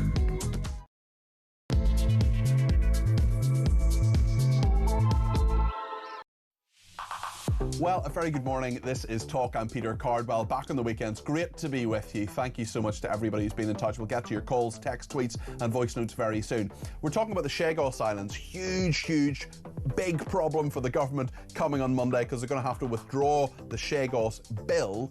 We're also talking about Afghanistan. We're talking about the veterans there. We're talking about all sorts of issues today, including one which was spotted by a listener, which is about the custard-throwing activists vowing to go on a week-long shoplifting spree in a plot to paralyse London. We'll talk to Peter Blexley about that a little bit later on. It's also National Compliments Day, and we're talking about the compliments that you've been given and indeed some of the insults as well. Tech Up Dave was telling me that one of his teachers said, stop fooling around with that equipment on the student radio station, you'll never make a career out of that.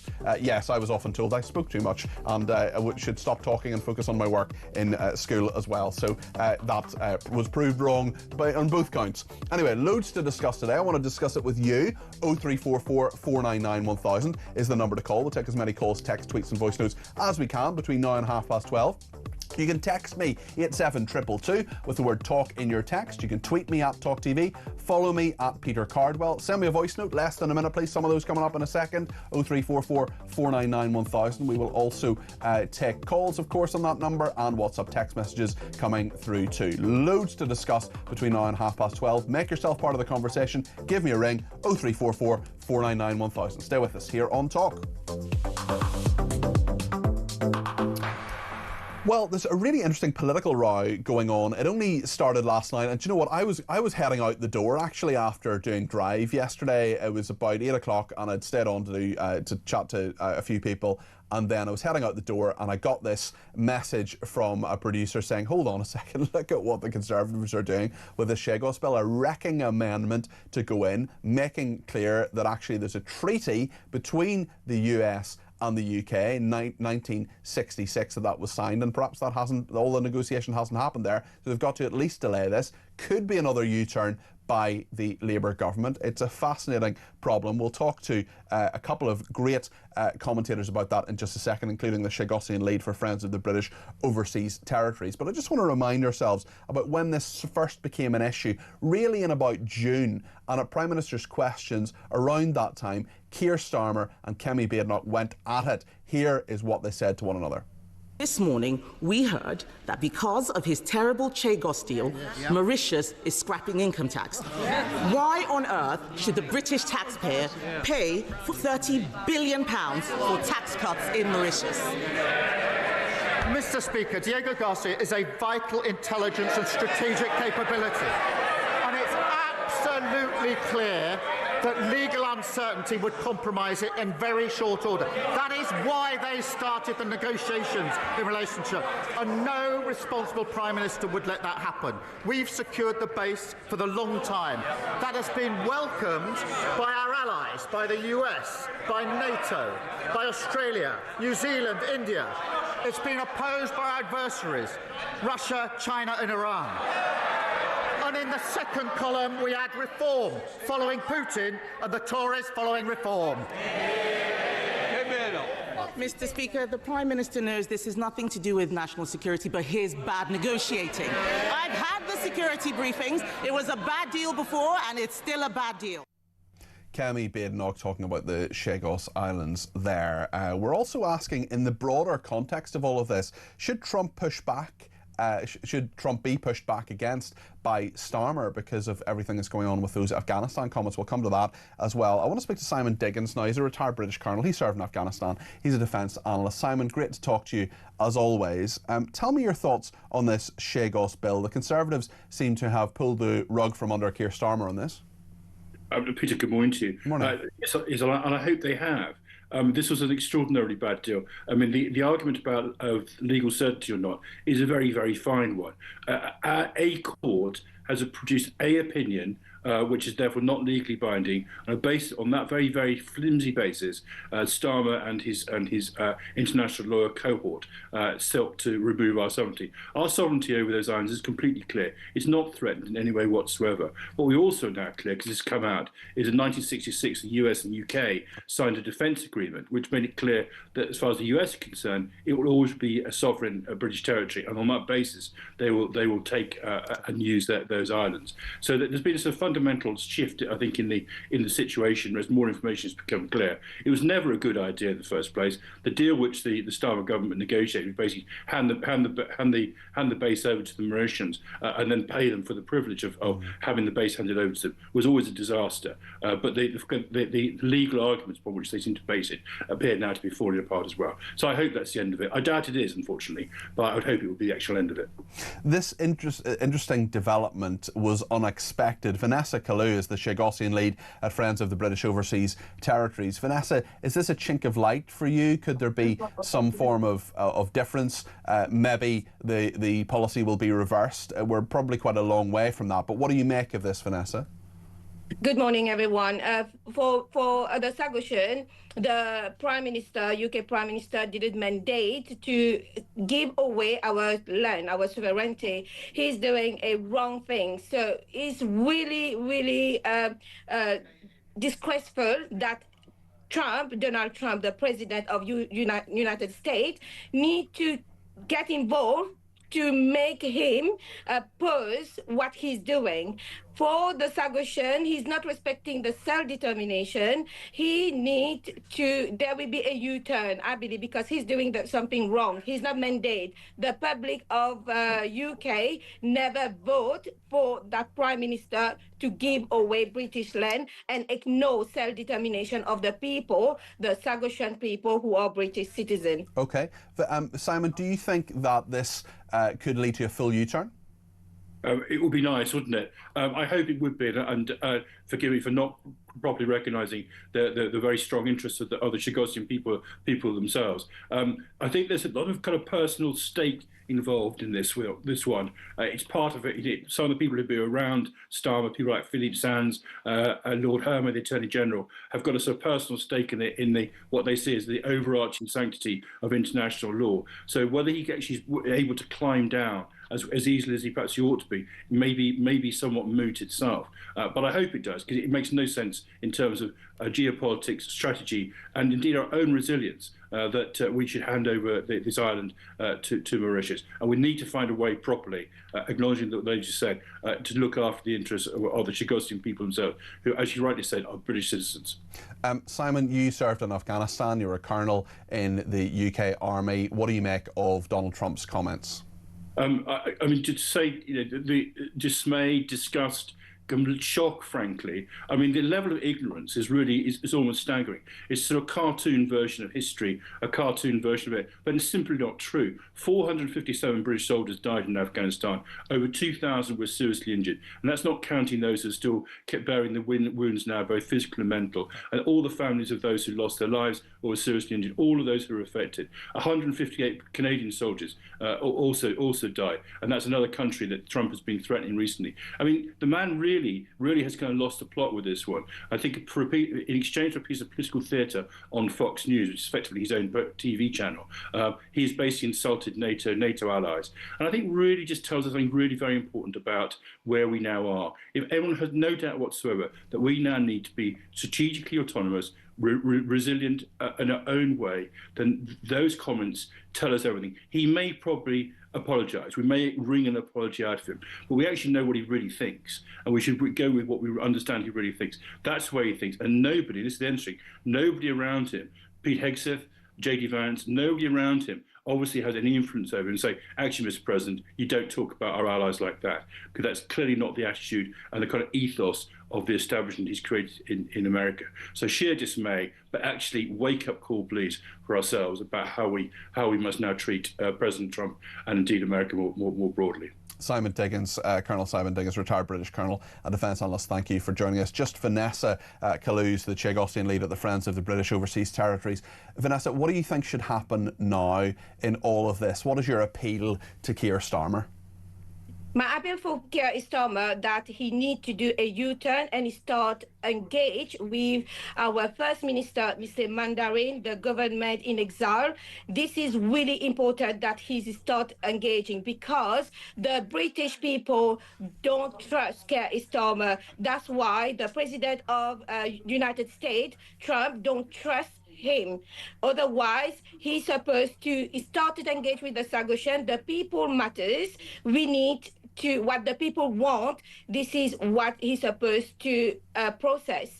The people of the Sagoshan, who are British, they want self-determination, and he's supposed to listen and start engage with the First Minister, Mr. Mandarin, government in exile for Chagos Archipelagos.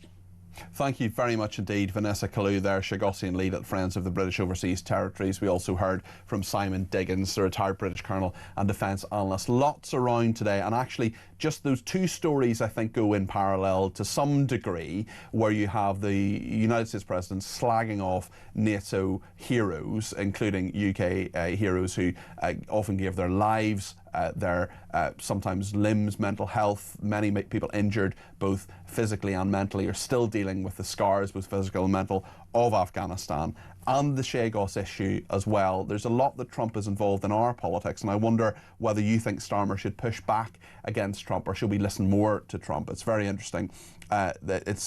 it's a big issue that we should talk about. Gary's been in touch and says, in the Chagos debate, Starmer called China an adversary, yet he wants to let them build up the biggest embassy in Europe on his doorstep. You couldn't make it up. Mary in Hemel Hempstead has some thoughts about this. She's given me a ring on 0344 499 1000. Mary, you're very welcome to the programme. What would you like to say? Well, if that dunce in Downing Street had any sense whatsoever, he could have approached Trump and asked him, would you like to buy Chagos? Because he was prepared to buy Greenland. So why didn't he say, would you like to buy Chagos and give us a lease that we can use it as well as you, but you own it? And then he would have paid money to us to put in the kitty for what we need. But instead, Starmer has given it to a country and paid them to take it. It does seem absurd, doesn't it, Mary, that we're paying to give away territory we already have. I mean, Starmer would say, let's look at the international law, or no, it's not even the law, it's an advisory opinion by the International Court of Justice. He doesn't have to do anything. You know, I don't understand quite Starmer. He's bought 2 houses. How did he buy those? Did he sort of pay, if it was, say, on the market for 20,000, did he turn around and say, I'll give you 40,000 for it, even though you're only asking 20,000? Well, listen, I think a lot of people question his motives and messages. Mary, just on the question we're asking about whether Starmer should push back against Trump, about what Trump has been saying about our troops, what do you make of that? Do you think that President Trump is interfering too much on UK issues? What's your thought on that, Mary? No, I don't think I'm glad of his interference, but I think it was a bit unkind to say that about what has happened. Also just factually inaccurate. Mary, listen, thank you very much for that. I appreciate that. And Amanda's been in touch on the footy blackout. This is about the pubs that are saying it's going to cost too much to show the football. They're under so much pressure. Yet another knock-on effect from the incompetent and ill-thought-out plans from Rachel Reeves, says Amanda. A prime example of how to not do things. Joe in Norfolk says the cancelled local elections are a farce. If other countries can do an election and for no reason, hold on, I'm not sure. I don't know what that says, that's garbled, apologies. It's scandalous anyway, says Joe. Basically, they're admitting those council elections, those councils won't run elections, are useless and cannot organise themselves in time. Another person's been in touch, Dorothy from East Kilbride. Dorothy, I haven't heard from you in a while, hope you're doing well. Good morning, Peter. Starmer is such a hypocrite. All troops deserve our loyalty and respect. He defends troops who fought in Afghanistan quite rightly, yet those brave soldiers who fought in Northern Ireland are being thrown to the dogs. Great show, as always, says Dorothy. And it is National Compliment Day, and thank you to Nat, who's in Tel Aviv, who says, seeing you handle James Bealby and Matthew Goodwin Freeman, you'd make a brilliant dad, Peter. That is a compliment. They're much better than children now. And Jay says, this was supposed to be a compliment. Someone said to me, I like you because you know you're not attractive, but you make the best of what you've got. What? Who says that? Who comes out with that kind of stuff? Anyway, thank you for that. It is National Compliment Day. We'll take many more calls, texts and tweets from our brilliant listeners and viewers, of course. That is a compliment to you, but I think it indeed said every day. 0344 499 1000. So much more to discuss here on Talk.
Across the UK, on DAB+, on YouTube, on your mobile, and on your side. This is Talk. Thank you so much to everybody who has been in touch. We have some voice notes now. Let's hear from Ian on the local elections. Loads of people getting in touch about local elections. This is what Ian has to say. Hi Peter, it's Ian from East Grinstead.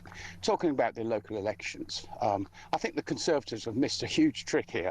I think Central Conservative office should have insisted that the Conservative councils that have delayed the local elections didn't delay them, because then they could have actually stood up and talked about democracy. But as it happens, they're now as undemocratic as the Labour Party. So they just shoot themselves in the foot. I'm not a Tory fan, but they don't help themselves. Ian, thank you for that. Very interesting point there. Simon has been to Diego Garcia. This is what he has said in a voice note. Hi Peter, Simon in Ringwood. Regarding Diego Garcia, I actually visited that base in 1986 in the middle of a global tour with the Royal Navy. And one half of the island, yes, as we see, is the airstrip for the bombers.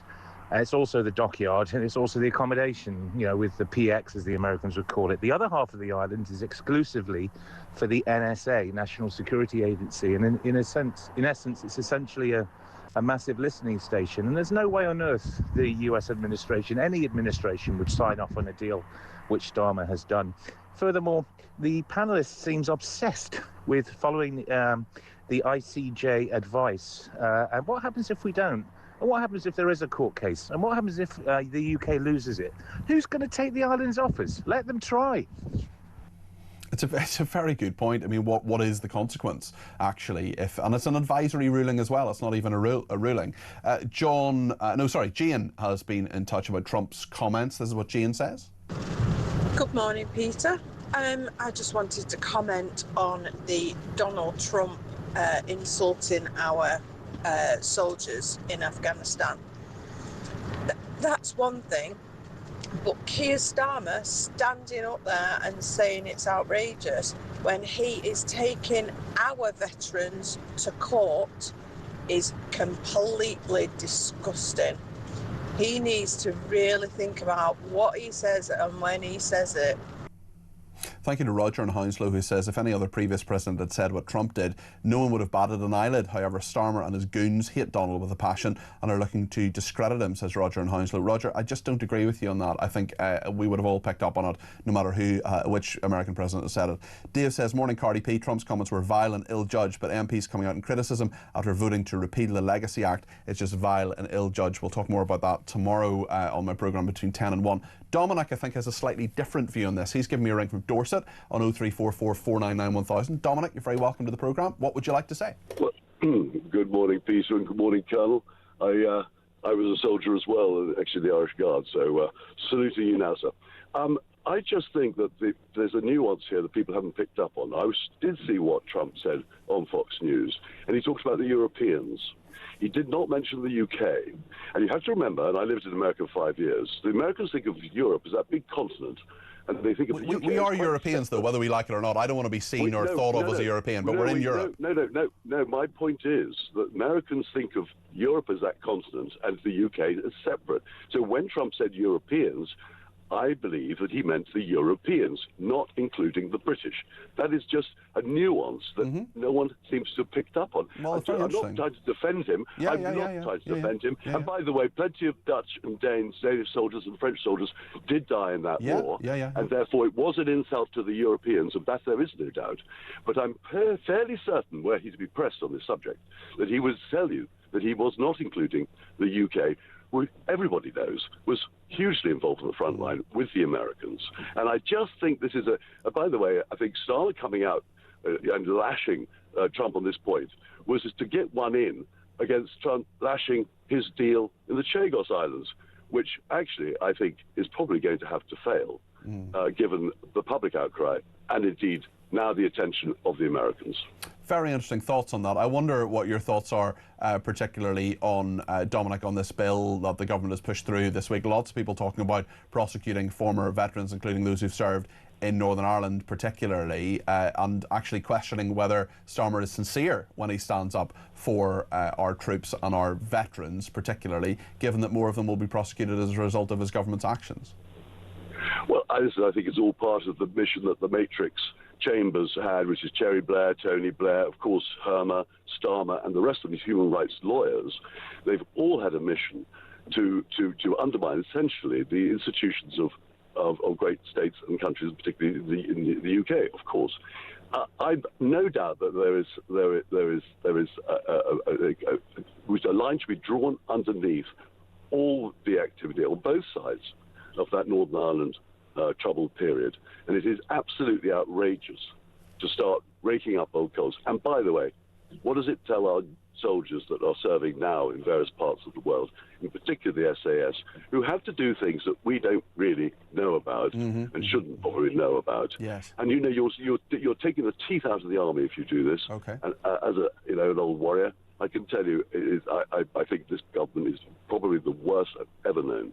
Dominic, thanks for your service to this country, and thanks for your comments that you've given today. I'm sure those lawyers that you mentioned, including the highly litigious ones, would deny what you're saying, that they're undermining the institutions of state, but that is your opinion, Dominic, and you're entitled to it. The question of whether the Mayor of Greater Manchester, Andy Burnham, should stand in the upcoming Gorton and Denton by-election should be up to Andy and the local members. That is what the Labour Party's Deputy Leader, Lucy Powell, has told an event of the Fabian Society in London. It'll be really interesting to see what happens. By 5 o'clock, we will know if Andy Burnham has put his name forward to be a candidate for that by-election. Could he return to Parliament, and what happens next? We're off to the races at that point. Barry wants to talk about Keir Starmer now for another reason, particularly in regard to the troops and prosecuting people from perhaps a half a century ago. Barry's in Norwich and has given me a ring. Barry, you're very welcome to the programme. What would you like to say? Yeah, good morning, Peter. Morning. Yeah, I'd just like to mention about Donald Trump. I agree with a lot of things Donald Trump says, but when you start saying things like that about our troops, how they didn't go to the front, yeah, I mean, I remember seeing bodies coming home in hearses coming out of do you know what I mean? And that really makes me angry. Yeah, it really makes me angry. But another thing that really makes me angry as well is when you see Starmer coming on TV saying, I back our troops and our troops and all the rest of it, but this is the individuals who's in charge of a government that is prosecuting troops from 55 years ago for things that happened in troubles in Northern Ireland. If you're for troops, if you're for our troops, and you're for our troops, historical ones and ones now, yeah, why is it just makes me really angry when he does things like that, because it's totally hypocritical, isn't it? Yeah. Well, Barry, I think a load of people are really angry about it. I'm angry about it. I think it's a really stupid comment. There's some interesting points that you've made there, and thanks for your call, Barry. That's Barry in Norwich there. I appreciate you giving us a call this morning. Dave's in Dorset and has given me a message, sent a message to say, did Trump actually refer to British troops in his comment? The Fox News clip is quite short. Has the interview been edited so that we don't hear his reference to British troops? I don't believe he was tarring this country with the same brush. His comments may have been meant more towards EU leaders and their decision not to send their troops, says Dave. Sean in Gloucester says, I believe Trump knew exactly what he was doing with a comment about the armed services in the front line. He was highlighting the forces which automatically bring attention to what Keir Starmer, has done to our veterans with his new bill. As usual with Trump, he says something outrageous, but the real issue or result he wants is connected, says Sean in Gloucester. Dan in Kent says, about 20 years ago, my 13-year-old daughter gave me a compliment, National Compliment Day, after grounding her. She said I was a fascist who would look right standing next to Mussolini, an absolute disgrace to the human race. I was so proud. Such knowledge for a 13-year-old. That's brilliant, Dan. Steve says, regarding the Chagos Islands, Starmer would be a useless defence barrister if he conceded to legal threats without fighting back with facts. Ownership is 9/10 of the law. Labour doesn't have common sense. Weakest UK government in history. Russell in Bedfordshire says, oh Peter, can we stop this? But the Tories started the Chagos negotiations. They did not start negotiations. They entered into diplomacy. The advisory judgment was made. They listened, inquired and gave the perception of understanding before they were given the chance to diplomatically decline the judgment. The election was called. Labour got in and ran as fast as they could with the baton for the human rights finish line. Stop twisting the facts, Labour. Own your own moronic decision, says Russ in Bedfordshire. Let's go back to a few voice notes now. John is a former soldier and has some thoughts on Trump's comments. Morning, Peter. John in Suffolk here. As somebody who's walked outside of the line and outside of the war in Afghanistan on several occasions over multiple tours, I can tell you I do not think that Trump's comments were in any way aimed at the British or the Danes or the Canadians. they were very much firmly aimed at many of the other nations that make up NATO who didn't go outside of the wire. And if they did, they paid the Taliban in some cases. Honestly, the left-wing rhetoric on this is beyond belief, and I'm really saddened to see the rhetoric that's being applied to this. Donald Trump was making a point about some of the nations that provide troops to NATO, and I think it was a justified point. Really interesting that the mood on this today is just slightly different to how it was yesterday. I was on Drive yesterday between 4 and 7, and loads of different people got in touch, and really there was a visceral reaction. We still have had some of it today, including from Barry in Norwich just a few minutes ago. Really, really critical of what Trump has said. Now I think people are thinking a little bit more about this, maybe a little bit more evaluation on this. I wonder if your view has changed. 0344 499 1000. Let's get another message, just having a slightly separate thought on this. This is about Trump's comments being misinterpreted in this person's view. I think the Trump comments have been misinterpreted somewhat, because I'm pretty sure that when Trump says NATO troops, he probably refers to the broader spectrum and is referring to countries like France that pretty much refused to take part in the Iraq war, rightly or wrongly. That's another debate, but certainly wasn't true of British troops. We went in just as hard as the Yanks, and so I think if you contextualise it, if you actually asked him if he meant British troops, he would likely say not. I think it was a broader swipe at the wider European left. Well, we don't know exactly what he was thinking when he said it. He just talked about NATO troops. So are we just apologising or trying to equivocate slightly for Donald Trump? I think that's a question worth asking as well. Also, Iraq, yes, France didn't go into Iraq, but he's talking specifically about Afghanistan. So I think it's right to question this, it's right to have a debate about this, of course, but let's just remember what he said. But the analysis, interestingly, both yesterday and today, the mood just changing ever so slightly between our viewers and listeners. What do you think? 0344 499 1000. Let's hear one more voice note before the break from James, who wants to put his points across on Chagos. Peter, it's James from Kent. On the subject of the Chagos Islands, there was certainly nothing in the manifesto saying that they would do this deal, but equally in the manifesto, the Labour Party made it clear that they would protect the British overseas territories and the rights of their citizens. So they're actually going back on one of their manifesto commitments. Thank you.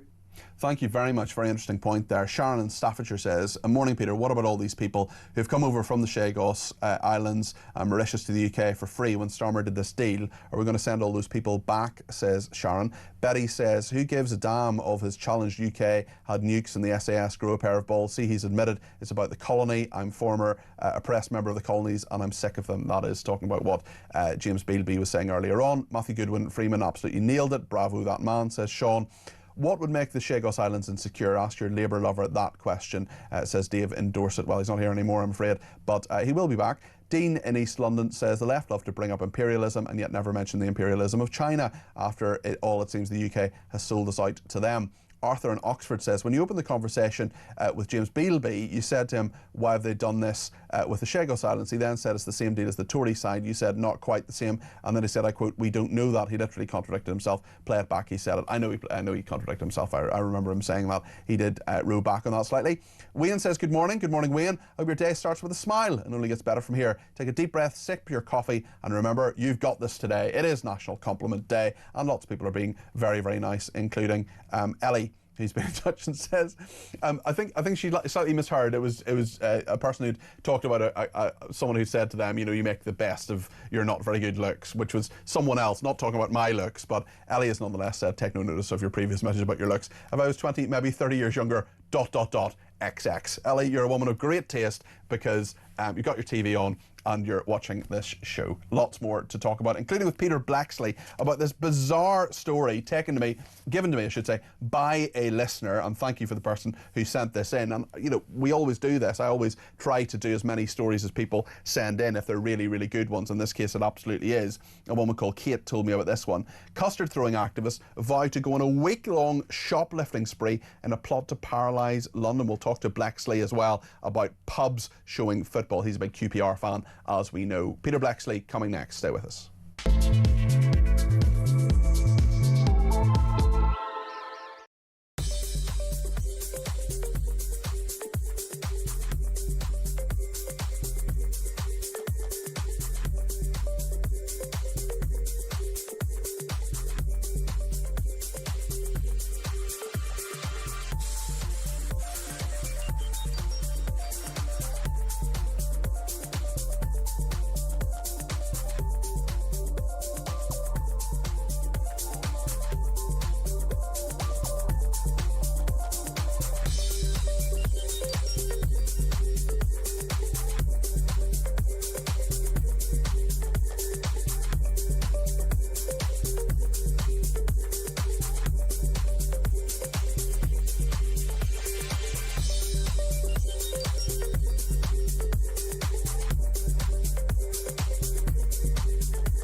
Across the UK, on DAB+, on YouTube, on your mobile, and on your side.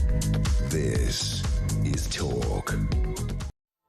Right, Dan, I want to talk now about this bizarre story about activists going on a week-long shoplifting spree in a plot to paralyse London. These are the successors to Just Stop Oil and organisations like that. Peter Blaxley is going to talk us through this, the former Metropolitan Police detective.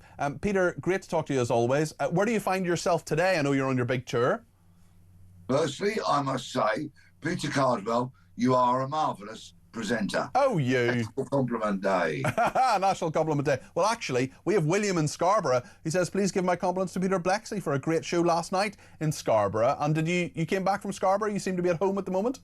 Yes, we arrived home at 10 to 4 this morning. We've grabbed a few hours sleep and now we're doing the washing. Oh, what a glamorous life I live. That's showbiz. That's showbiz.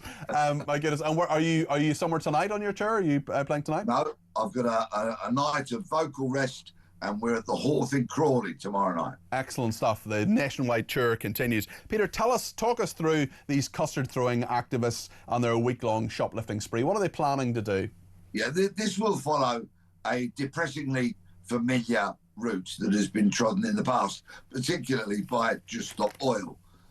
These protesters, in the face of weak policing and insufficient sentences from courts, will merely escalate their action, and they'll escalate it again, and they'll keep on escalating it until, just like Just Stop Oil, they find themselves in front of the courts because the establishment, the government, the police have all run out of patience with them, and particularly, of course, the public. So when these idiotic morons start getting sentences of 4 and 5 years imprisonment and realise that they're not going to be at home with their sisters and their brothers and their parents who sent them to public schools, they'll think it's not quite so funny, and they will desist from their action. It's a familiar pattern. It's going to be just like it was with those clowns from Just Stop Oil. There's so much shoplifting in London and many, many other parts of the UK as well. Will people notice this? Obviously, the retailers will notice this. The other people in those shops will notice this. But do you think it has the potential to make any impact? Will their what they would call their values, their goals, these shoplifters, will they be highlighted necessarily? Well, yeah, because their avowed intent is to go mob-handed to actors' teams, clear the shelves, and then start handing the food out to people out on the streets. So it will be very noticeable. Many, many people, I'm sure, will end up videoing it, putting it on social media. It will go viral, quite possibly. And at that point, the establishment says to itself, oh, we cannot let this carry on. Just like when Just Stop Oil climbs the Dartford Bridge and stopped the traffic on the M25. It gets to that point where the establishment says this cannot go on any longer. Having, of course, been weak-willed and pathetic in the past, which merely empowers these people. So when it gets to that point and Downing Street and the Home Office say to the police, enough is enough, this is a national embarrassment, then the police get into action, arrest these people, they'll go to court and get heftier sentences. Tell us your thoughts, Peter, on another story. This is pubs to stop showing football because of Rachel Reeves's tax rate. I know you're a big fan of both football. You got your QPR shirt behind you there in the shot that people will see, just describing it for people on the radio. And Peter, you may at one time or other have been to a pub. In fact, I know you've been to a pub because I've been to the pub with you. Yeah, and many people cannot afford to go and watch their football team week in, week out. I understand that. So they derive a huge amount of pleasure by going to the pub, having a pint and watching it on a television in their local boozer. Nothing wrong with that, because, of course, Sky subscriptions, TNT subscriptions, these providers, they also don't come cheap. Now, pubs, of course, have had a boost to their business in recent years by those people coming into the pub and watching the footy. Now, because of Rachel Reeves, I would think arguably the most idiotic Chancellor of the Exchequer that this country has ever seen, because she's going to revalue the business rates on pubs, their rateable value. That is what the TV channels base their cost to the pub. So the higher the pub's rateable value, the more Sky and TNT will charge the pub for their services. In this brilliant article in the Telegraph, they interview one publican from Norfolk. He pays a combined fee per year of £18,000 for Sky and TNT. They show the football. It's been estimated that when his rateable value is reassessed on his pub, that £18,000 will rocket to over £25,000. And he's told the paper, I just don't know where that £7,000 is going to come from, so I'll probably have to cut the subscriptions, which in turn will cut the amount of customers coming through the door, which in turn will put his pub at risk. Pubs are being squeezed in so many different directions. It was the head of the Nighttime Industries Association. It's just stuck with me. You know, when people say something to you on air and it just sticks with you. He said it costs 40% more to run a pub now than it did before COVID. They've been hammered in so many different ways, Peter, through national insurance rises, minimum wage rises, rates rises going up, rents going up, so many different premises. A local cafe owner I was speaking to recently said that runs the cafe, her rent had gone up by 35% recently. 8 pubs a week closing. The death of the local boozer is a really, really big thing, especially when you have so many different villages and smaller towns as well that are really, the pub is the hub. That's what the King has actually been talking about as well. It can be so much more than just somewhere to have a pint. I mean, go and watch football by all means, but loads of people go for loads of other reasons, sometimes just to get out of the cold, have a bit of company. It's a really valued thing, and I worry, like you, Peter, that it's being taken away from us. Well, my wife and I, while we're on tour, are finding pubs an absolute haven because we can go in there and eat. Yeah. Because we're on the road day after day after day. And there's such wonderful places. You get to talk to people, engage with people from different parts of the country. Sell a few tickets. Yes, I've done that as well. Yes, they are communities, and we've had an absolute joy enjoying so many of them. But so if you're not barred by following some kind of faith that says you can't drink alcohol and you can't go to the pub, then millions of us enjoy doing Well, I as you know, I don't drink alcohol, but I love the pub. I love it as an institution, especially. I love a good old man pub as well. I'm a big fan of those. Yeah, and Reeves has hammered them repeatedly. Yeah. And we see about one a day closing. This is changing the very fabric of our nation. It's destroying a very important part of our culture, our cultural and community hubs in communities, the length and breadth of the nation, are being forced to close because they cannot operate profitably. And Rachel Reeves wants the economy to grow. It's utter lunacy.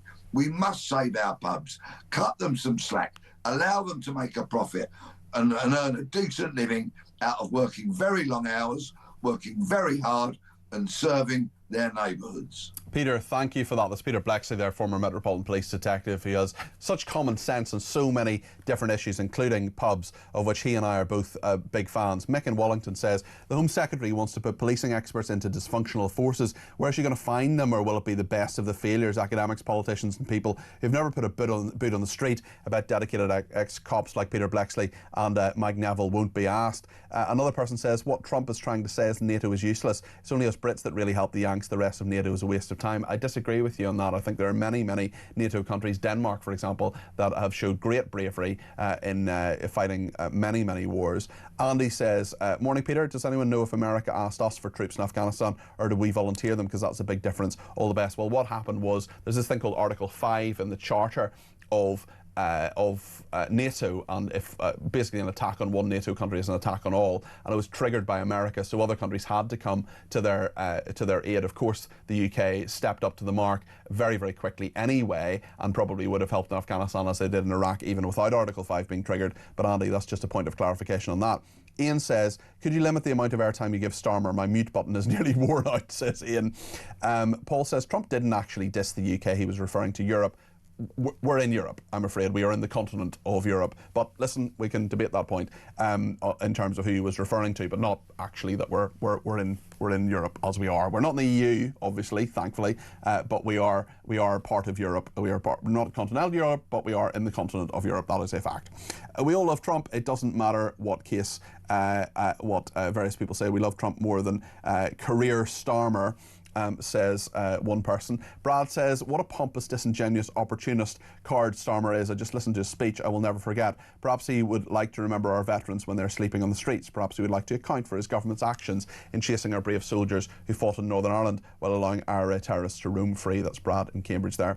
Mitch says, how can Starmer talk about the right to determination for Greenland when he will not give this to the people of the Chagos Islands? Another case of two-tier politics. My wife is from Gibraltar, where they had the right to self-determination. Diego Garcia is a British overseas territory, and as for others, they should have this right. Another person says, you ain't that thick, you know what Trump made about NATO. NATO is useless. That's what he's saying. Well, I may not be that thick, but I think well, we don't know what he was saying. We don't know what he meant. Mike in Lincoln says, I'd love your guest supporting the surrender of the Chagos Islands a bit earlier on in the programme to a nation that's never had anything to do with it and will do nothing more than exploit its resources as it does now. Treat the Chagosians with contempt, indeed jailing them for voicing anything Mauritius doesn't like. I'd also like him to explain Starmer's incongruity over how the people of Greenland have to decode their own fate, but those of Chagos should have no voice, have to decide their own fate, but those of Chagos have no voice. Labour are simply incompetent beyond understanding. Loads of comments coming in. We'll take more calls to text, tweets and voice notes after the break here on Talk. Stay with us.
Across the UK, on DAB+, on YouTube, on your mobile, and on your side. This is Talk. Well, thank you so much to everybody who has been in touch, including Carol in St Helens, who says, regarding the Chagos Islands, I'm 63 now. I can remember my first day in school like it was yesterday. Time goes quickly. It's over 100 years since my granddad was in the First World War. So James Bealby earlier on saying that the deal secures the base is extremely short-sighted for future generations. Penny in Essex, hi Penny, says, good morning, Peter. Yes, what Trump has said regarding veterans is appalling, but will he be fully informed by his advisors of the insults he has made? The presidents are protected like our prime ministers are. Anyway, let's face it, the Americans have killed more of their own in so-called friendly fire than the enemy. I don't think that's true, Penny. I think they have killed more of the enemy. Trump has stopped migrants and loves his own country. Unlike Starmer, he's done some good, but he's going to be remembered by this awful insult now, says Penny in Essex. He also said, I hope Jack is still okay. Jack is absolutely fine. Jack is fighting fit. My cat, he had a bit of a scare last week when a lump was found, but it's all clear. Everything is absolutely fine. In fact, I'm speaking to the vet on Monday about him going back because he had 3 teeth out and he needs to have all that checked. But it'll all be fine. He just has a few stitches. But he is fighting fit and 10 years old and hopefully will be around for a long time to come. Steve in Sussex says, Peter, remind us who's upset now about Donald Trump's remark and the person who wants to prosecute veterans who served in Northern Ireland. Richard in Leicester says, I wouldn't trust Starmer or any political members at the minute, neither special advisors. They all work for the establishment like you do and did, Peter. That's why you don't like Reform UK. Have a good day, says Richard in Leicester. I mean, I don't dislike Reform UK. I interview a lot of their politicians. I question them as I question everybody else, Richard, but okay, fair enough, you're entitled to your opinion. I'm not sure it's accurate. Shane says, good day, Peter. A big compliment to you, mate. I love your show on a Saturday night here in Sydney. That's Shane in Sydney there. David says, regarding Trump, unless he apologises for his insulting comments about NATO troops in Afghanistan, including our brave veterans, I am through with him. Disgusting on every level. I do believe in free speech, so defend the right to say whatever they want, but it's still excusing the inexcusable anyway, says David in Lancashire. Thank you for your remarks. David's also sent me a compliment, but I'm going to stop reading out the compliments because I think my head will become too big. Matthew in Warrington wants to talk about National Compliment Day, but in regard to Keir Starmer, Matthew, do you want to pay him a compliment? Is that what you want to do? I've got the biggest compliment for him. He's done more U-turns than Stig on Top Gear, hasn't he? It's very true, Matthew. If he does a U-turn on these islands and Starmy does a U-turn on the jury service, yeah, surely there's got to be. Well, there are 14 already. There are I think 13 that have been done. Chagos would be 14. The pub rates would be 15, and the jury trials would be 16. So they're racking up, aren't they, Matthew? Well, all these things that he's U-turning on are stuff that he's just implemented that wasn't on his manifesto. So the backbenchers must be thinking, where are we going with this idiot? Because I'd be embarrassed, wouldn't you? And so, you know, he's just, I can't believe it. He's clearly exasperating you, Matthew. He's exasperating you because of what he's doing. Yeah, absolutely, because I don't know. Every day I get up, I listen to talk, I check the news, and there's something every day. He's just the idiot who keeps giving. The Labour Party could put Father Christmas in front of him to be the leader, and he'd still lose a general election because of that incompetent. Matthew, yeah. I'm shocked, mate. I'm honestly, I'm lost for words. You've had me on here a few times, and I normally can go talk like a rabbit, but it's shocking. It's a Saturday, and I give up, mate. Well, listen, Matthew, I think we can hear actually what you're not saying. The exasperation in your voice is so clear. It's so clear that you're so frustrated with him. So, Matthew, thank you for your comments today. I really appreciate them. Thanks also to Neil, who says, I can't believe the number of messages you're getting and those I'm seeing online supporting Trump's comments. If he didn't mean the UK, the Canadians or the Danes, then say some NATO countries didn't go outside the wire. It's incredible how there's a cohort of supporters who are so ardent Trump lovers, mainly from Reform UK, and can both do no wrong, says Neil. Jason in Suffolk says, great show as always. Don't take Trump literally, but do take him seriously. What I'm pleased about is that a light is being shown on the service and sacrifice of our military in Afghanistan, which wouldn't have happened otherwise. It's reminded us we need to be proud of our military. It's also forced Starmer to come out and support a day after the Troubles Bill, granting the lawyers the ability to prosecute our military for actions 50 years ago, whilst the same group of lawyers sometimes represent members of the IRA, says Jason in Suffolk. John's in London and has some thoughts on Trump. You're very welcome to the programme. John, what would you like to say? Hello, it's John from the East Midlands. Oh, the East Midlands. I do apologise. By what Trump says as a teetotaler. Can you imagine what he might come rambling out with if he was a drinker as well? Incredible to think about. Sorry, that was a voice note. Apologies. There is a caller called John in London who we're going to go to now. But just before we do, can we play that voice note again? Because I interrupted what John in the East Midlands was saying there. Sorry, that's just a little quirk of broadcasting. But uninterrupted, here's John in the East Midlands. Hello, it's John from the East Midlands. I'm rather amused by what Trump says as a teetotaler. Can you imagine what he might come rambling out with if he was a drinker as well? Incredible to think about. Thank you, John. Let's go to another John in London, who has some thoughts on Trump as well. John on the phone. Peter. Hiya, how are you doing? Not too bad. Yourself? Yes, very well, thank you. What would you like to say this morning? Somebody said earlier about, and you're absolutely right, of course, that with Article 5 we have to follow America, and when they're attacked us, we'd have to follow France in, or they us, etc. But I think you also said that you think we'd have followed in regardless of Article 5, and I think that's the problem. I think we're all too quick to send governments of all colours, young men to war, just to keep on the right side of America. And but do you not think there would have been a moral case after 9/11 to go to Afghanistan? Do you not think, even if Article 5 hadn't been triggered, that we would have gone for moral reasons? Well, yes, but I know in hindsight you can say, it's easy to say, but, I doubt very few people would say it was worth it now. Yeah, it's a hard one actually with Afghanistan, especially the manner of the withdrawal. And I've been banging on about this for a while, John, and I wonder what you think about this. I actually think we're being critical rightly of Donald Trump, we're being critical rightly of Keir Starmer, but it was actually President Biden who oversaw that withdrawal from Afghanistan, which was absolutely disgraceful. I think that was the most disgraceful thing that Biden did as president, because that withdrawal was botched from the start. It was, and the problem is, it to me, it was just a waste of a lot of young men's lives and their accessibility, those that have lost limbs, nothing, because I would say it's worse now than when we went in. John, interesting thoughts. For the young women. Well, yeah, of course, on access to education and all those sorts of issues. John, you're very good to call, and thanks very much. Really interesting to hear from you. Andy Burnham is something we haven't really covered today to any great extent. He is deciding today whether he will be the one of the candidates anyway, going for the nomination for this constituency that's been vacated by Andrew Gwynn.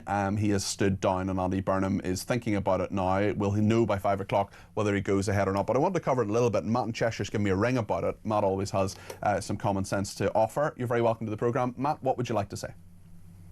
Good morning, Peter. Can I firstly say I've got a cat-related injury? Oh no, what's happened?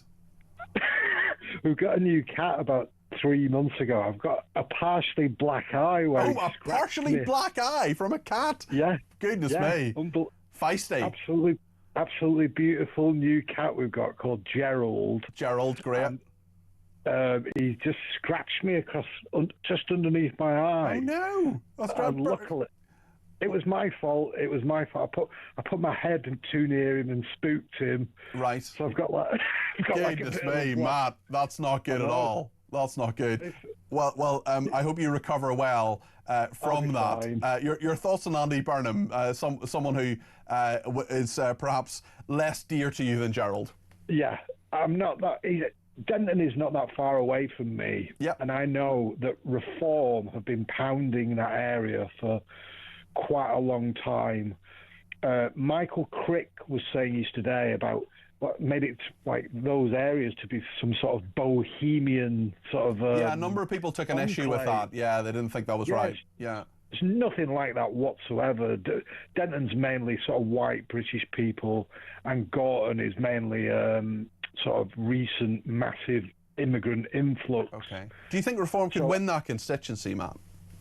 I think from what I know for a fact that Reform have been anticipating this coming for about 4 months, and they've been pounding those streets for months. Very interesting. I think Reform will win that seat. You could have George Galloway standing there. You could have Zach Polanski standing there. It could be a really epic by-election.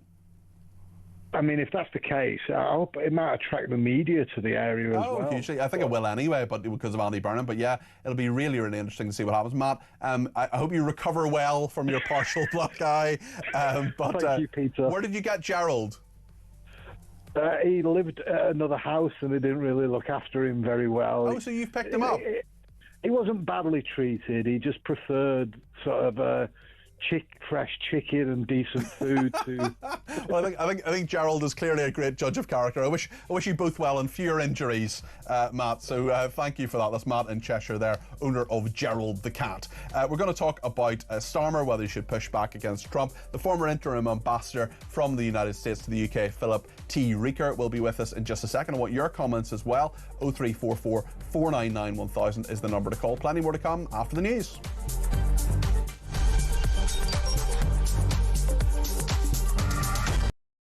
We reject! We reject! We reject! We reject! Behind me is the highly controversial location for the proposed super embassy. Tuesday is the deadline. Yes, this would be the biggest embassy in Europe if approved, if Starmer bows down to Beijing, as these protesters are saying. Behind me you can see nobody wants this. No depression at borders! We know that we have to stand up to the abuses of China. And what worries me is that we have a government right now that seems to be scared of China. What are you doing here at the protest? That's an interesting sign you've got there. Clearly you're not a fan of our Prime Minister Keir Starmer. Why is that? He's kowtowing to the Chinese government, right? A dictator regime. Robert Jenrick defected to Reform yesterday. He called the Conservative Party and Kemi Badenoch a leader with no backbone. She's obviously shown up here today and done a speech. It's kind of unprecedented to have that sort of flagrant support. What did you think about her speech and her backing this? I think any party backing our cause, like going against the building of the embassy, I'd say we welcome them. Why are you here today? So I'm Tibetan and I'm here to oppose the Chinese mega embassy being built here. Unfortunately, we think the UK government might allow this to happen, and I think it sends the wrong message to people who have been oppressed by the Chinese government, who are still being continuously oppressed in free countries. There are lots of Chinese decisions which are being followed by Chinese police state. Now, we know that there are plainclothes Chinese policemen potentially in the crowd, so a lot of them want to stay anonymous, which is very understandable. Why are you here today? Because it's very simple. It's no mega embassy, and it is absolutely unacceptable because this is a very peak area, and I don't think any one of the country they will have choose one of the peak area, prime area, and make it to their one of the I think it's the biggest embassy in Europe. So this is absolutely unacceptable. This government is engaging with China confidently and pragmatically and challenging them where we need to. Because for our security... Across the UK, on DAB+, on YouTube, on your mobile, and on your side. This is Talk.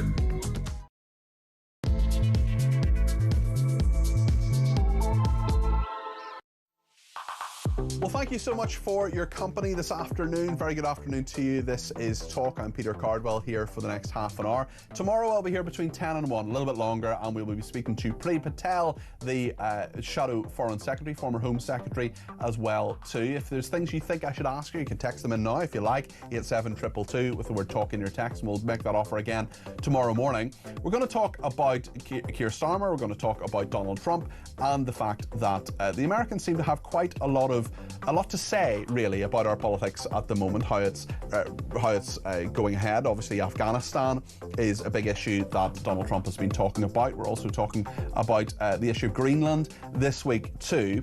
Soldiers, big issue, their prosecution, got a lot of calls on that, and the Scours Islands too, whether the Americans are happy with that going ahead. Lots to talk about with Philip T. Rieker, who's in Washington DC, the former interim US ambassador to the UK, in just a second. We'll make sure we get as many of your calls, text, tweets and voice notes on the show between now and 12:30.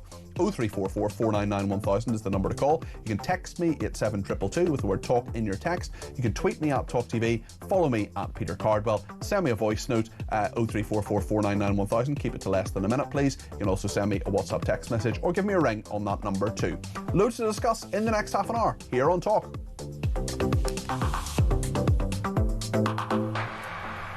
Well, I've just been made a delicious cup of tea by our assistant producer, Tommy, and I'm going to take a slurp of that as we look at what Donald Trump has been saying. The clip that is really at the heart of all of this, an interview he gave to Fox News a couple of days ago.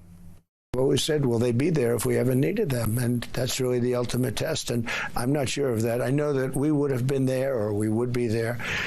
But will they be there? And let's hope that that never happens. We've never needed them. We have never really asked anything of them. You know, they'll say they sent some troops to Afghanistan or this or that. And they did. They stayed a little back, a little off the front lines. Well, Keir Starmer, our Prime Minister here in the UK, he responded to that. This is what the Prime Minister said yesterday on Donald Trump's comments. Let me start by paying tribute to the 457 of our armed services who lost their lives in Afghanistan. I will never forget their courage, their bravery, and the sacrifice that they made for their country. There are many also who were injured, some with life-changing injuries. And so I consider President Trump's remarks to be insulting and frankly appalling. And I'm not surprised they've caused such hurt to the loved ones of those who were killed or injured, and in fact, across the country. If I had misspoken in that way or said those words, I would certainly apologise, and I'd apologise to her. We have a very close relationship with the US, and that is important for our security, for our defence and our intelligence, and it's very important we maintain that relationship. But it is because of that relationship that we fought alongside the Americans for our values in Afghanistan. And it was in that context that people lost their lives or suffered terrible injuries, fighting for freedom, fighting with our allies for what we believe in.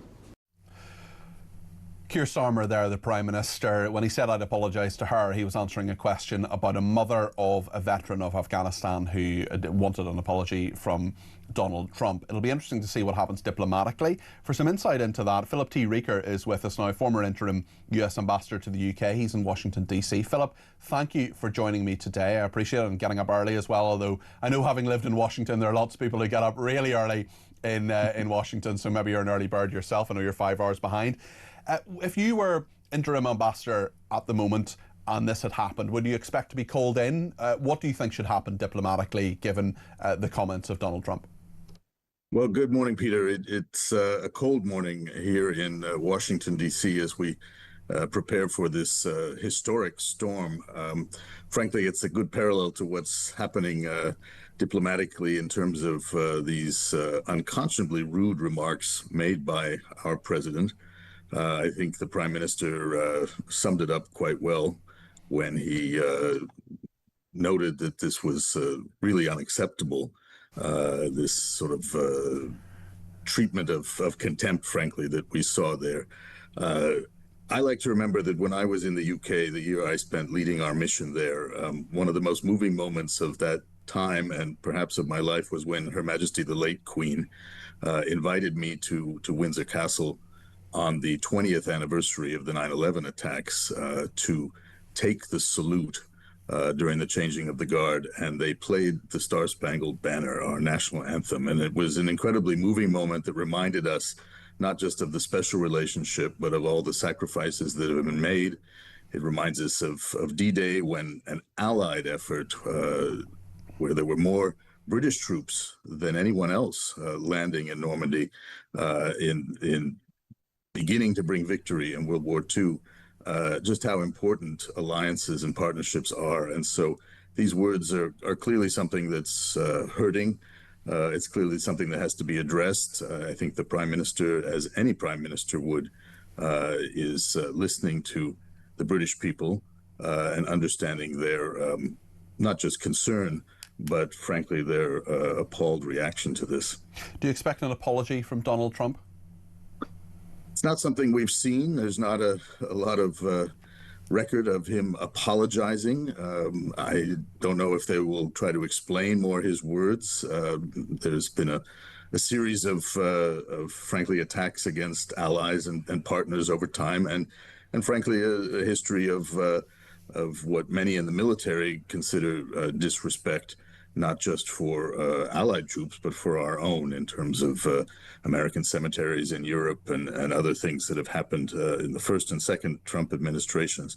So we'll see where that plays out. This, of course, grew out of the Greenland drama that was somewhat self-created, and the focus on that. This is really about, our national security as part of an alliance. We rely in many ways on allies to provide facilities, to provide support and troops. And we make great progress at NATO. On that note, sorry to interrupt you, Philip, but obviously Diego Garcia is a really important strategic base for the Americans and for the British. We're having a pretty big political row in the UK, really over the last sort of 12 to 18 hours, not even 24 hours old, about whether the Chagos deal will actually go ahead. The Conservatives don't want it to go ahead. Labour do want it to go ahead. We have this aspect of a 1966 treaty between the United States and the United Kingdom, and Donald Trump this week being very clear that he doesn't think the Chagos Island deal should go ahead to give them to Mauritius. What is your reading of this situation? Well, the Chagos Island deal, of course, was something that was worked out very much in consultation with the United States, and I believe President Trump offered support for that, and you've heard that before. It's a delicate deal, but that's what diplomacy is about. The decision on that is something for the United Kingdom to take. I realize it is a political season.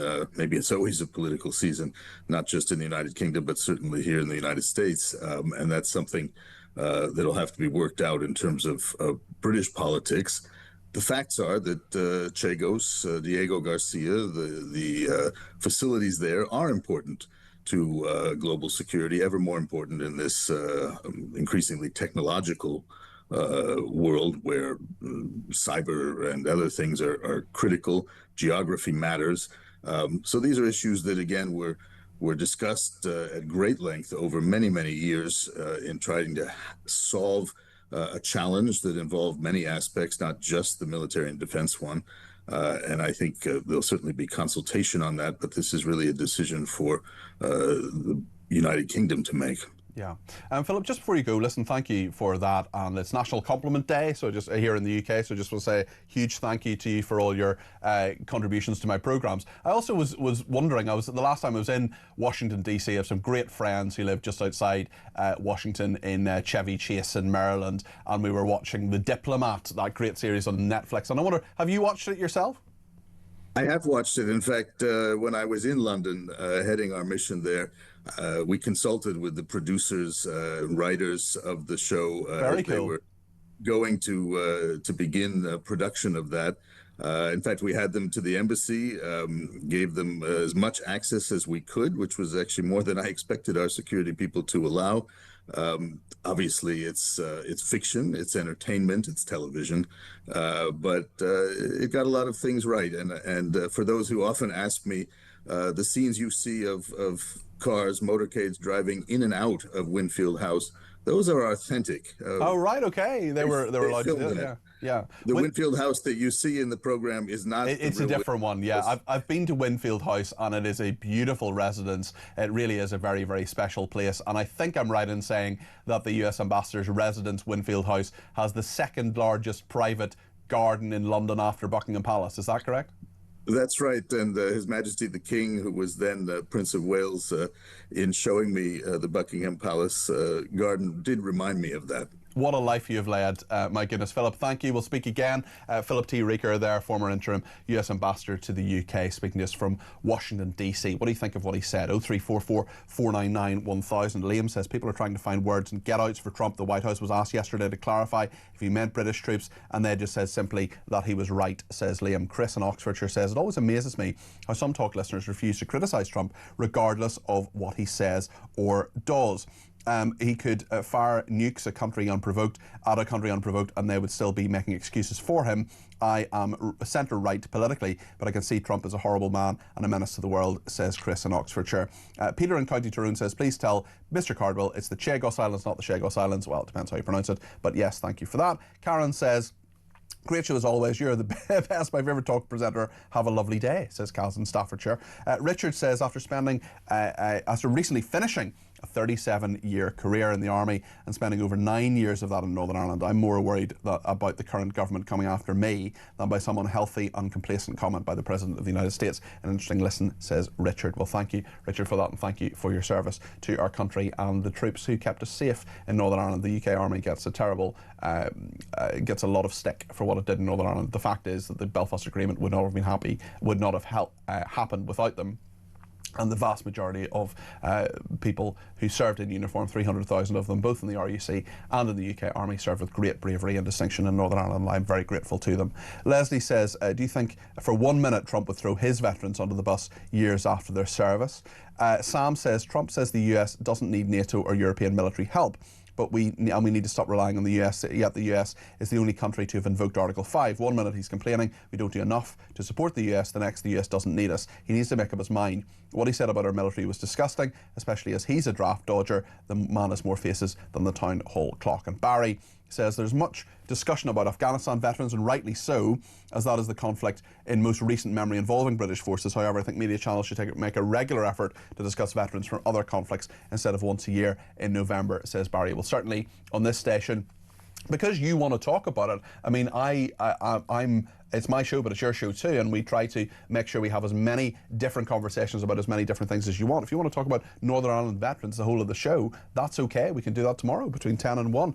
There's lots coming up, actually. Andrew Wilson is going to join us, the councillor, who's an independent councillor from Crowborough, live from the Crowborough Asylum protest at that training camp. Priti Patel will join us as well, the Shadow Foreign Secretary, and the Shadow Defence Minister, Mark Francois, will also join us. Lots to discuss in a few minutes' time. And Gary in Belfast says, a great show, Peter. I think it's a complete disgrace and disrespectful that Donald Trump said that about Afghanistan. I didn't see him doing a lot at that time when his country went to war. And a slightly different message from Steve, who says, who irons your shirts? That is sensational ironing.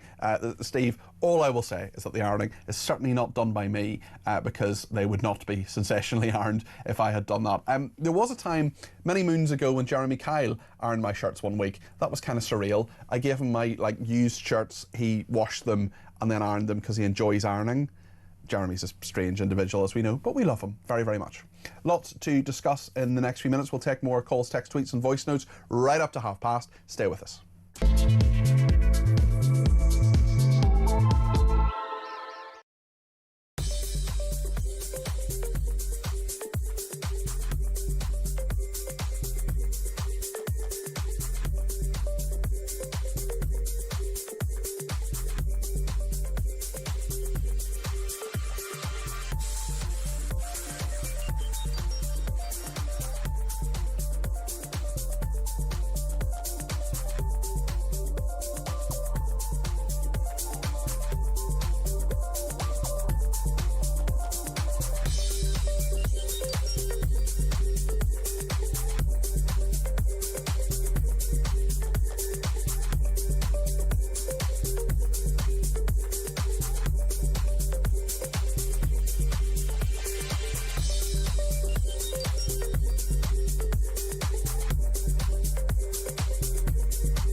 Across the UK, on DAB+, on YouTube, on your mobile, and on your side. This is Talk. Let's hear some voice notes. Here's Stephen on the Chagos Islands. Steve from Manchester.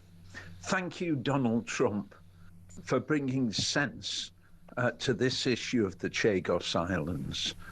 What a great favour you've done to the British people. You've saved us money.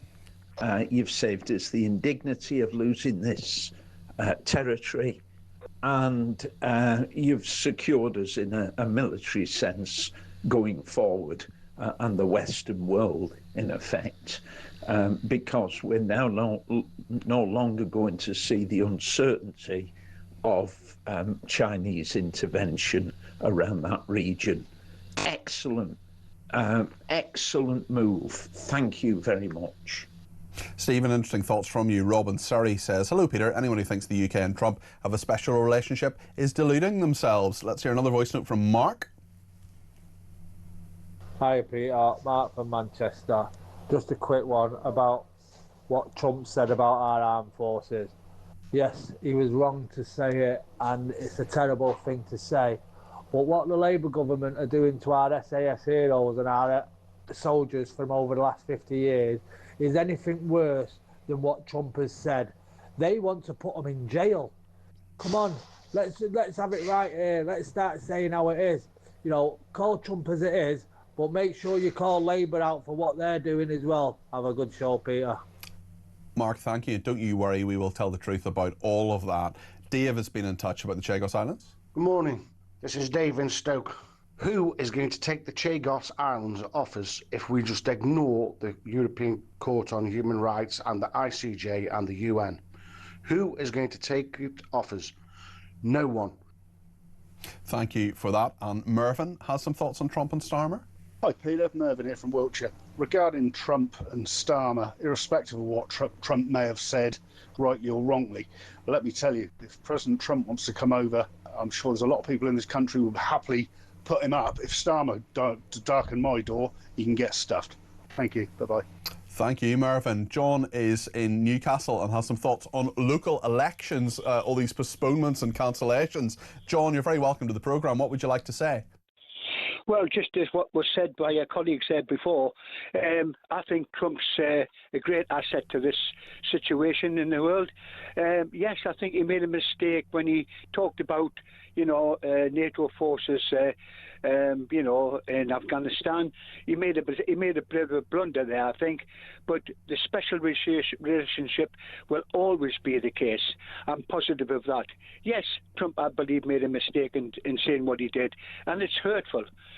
British soldiers were lost there, as well as others. But apart from that, that's the way it is. We stay along with the United States, because if it hadn't been for the United States in 1945, we might have been speaking German by now. So it's 41, of course, that they came into the Second World War. Yeah. But why should people in this country, after decade, want to vote Conservative or Labour or Liberal? They failed time and time again. The time before last Labour were in, there was nothing left in the bank. That's what they stated. Then we had 14 years of Tory farce, and that's been the case.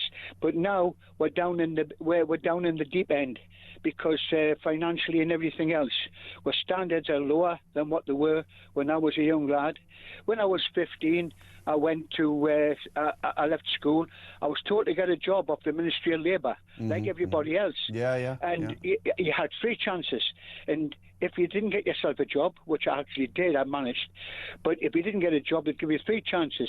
After the 3 chances, you are finished. No benefit. And many people, John, think that's a system that should come back now, and welfare reform is a big issue. We'll return to that. John, thanks for your thoughts there. Just want to squeeze in a call before the end of the programme from Peter in Sussex. Peter, you're very welcome to the programme. What would you like to say? Afternoon, Peter. I meant to ring in last night about this Trump fiasco. Now, I don't think, he said his words meaningful with any malicious intent. I think he was just crass, misjudged or misinformed, whichever.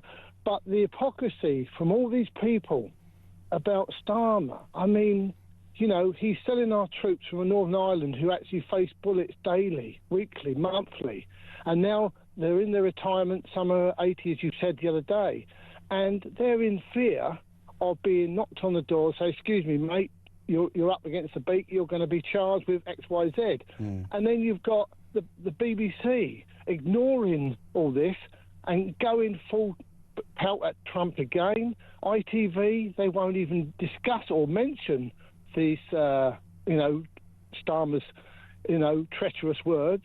But I haven't seen that I haven't seen coverage or lack of coverage on those stations, I must say, Peter. But it's a big issue, and we're talking about it here.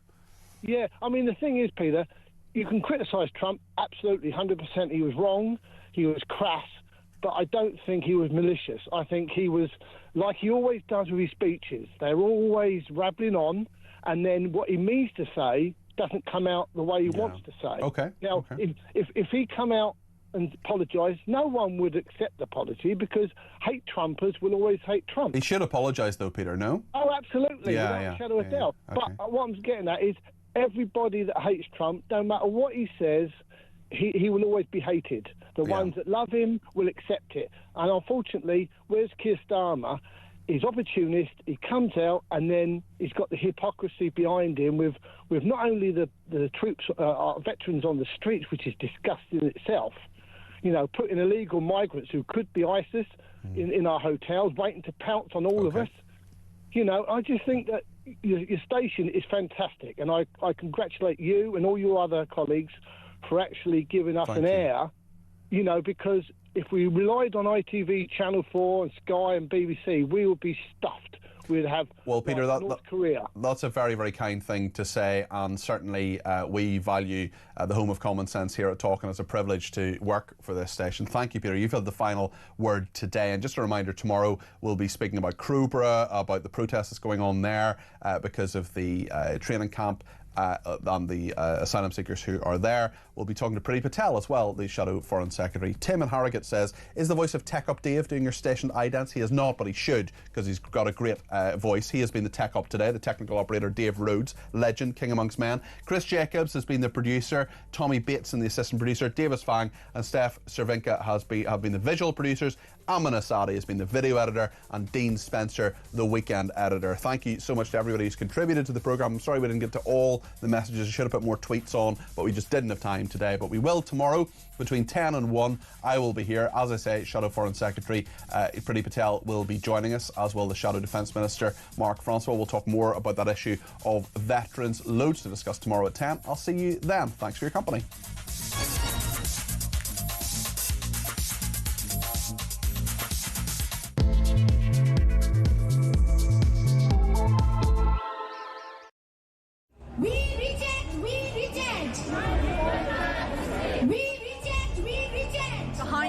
Highly controversial location for the proposed super embassy. Tuesday is the deadline. Yes, this would be the biggest embassy in Europe if approved. If Starmer bows down to Beijing, as these protesters are saying. Behind me you can see nobody wants this. No depression at borders. We know that we have to stand up to the abuses of China. And what worries me is that we have a government right now that seems to be scared of China. What are you doing here at the protest? That's an interesting sign you've got there. Clearly you're not a fan of our Prime Minister Keir Starmer. Why is that? He's kowtowing to the Chinese government, right? A dictator regime.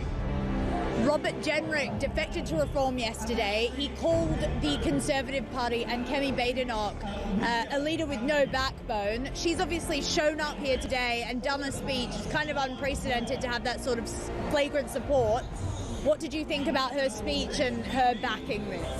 I think any party backing our cause, like going against the building of the embassy, I'd say we welcome them. Why are you here today? So I'm Tibetan and I'm here to oppose the Chinese mega embassy being built here. Unfortunately, we think the UK government might allow this to happen, and I think it sends the wrong message to people who have been oppressed by the Chinese government, who are still being continuously oppressed in free countries. There are lots of Chinese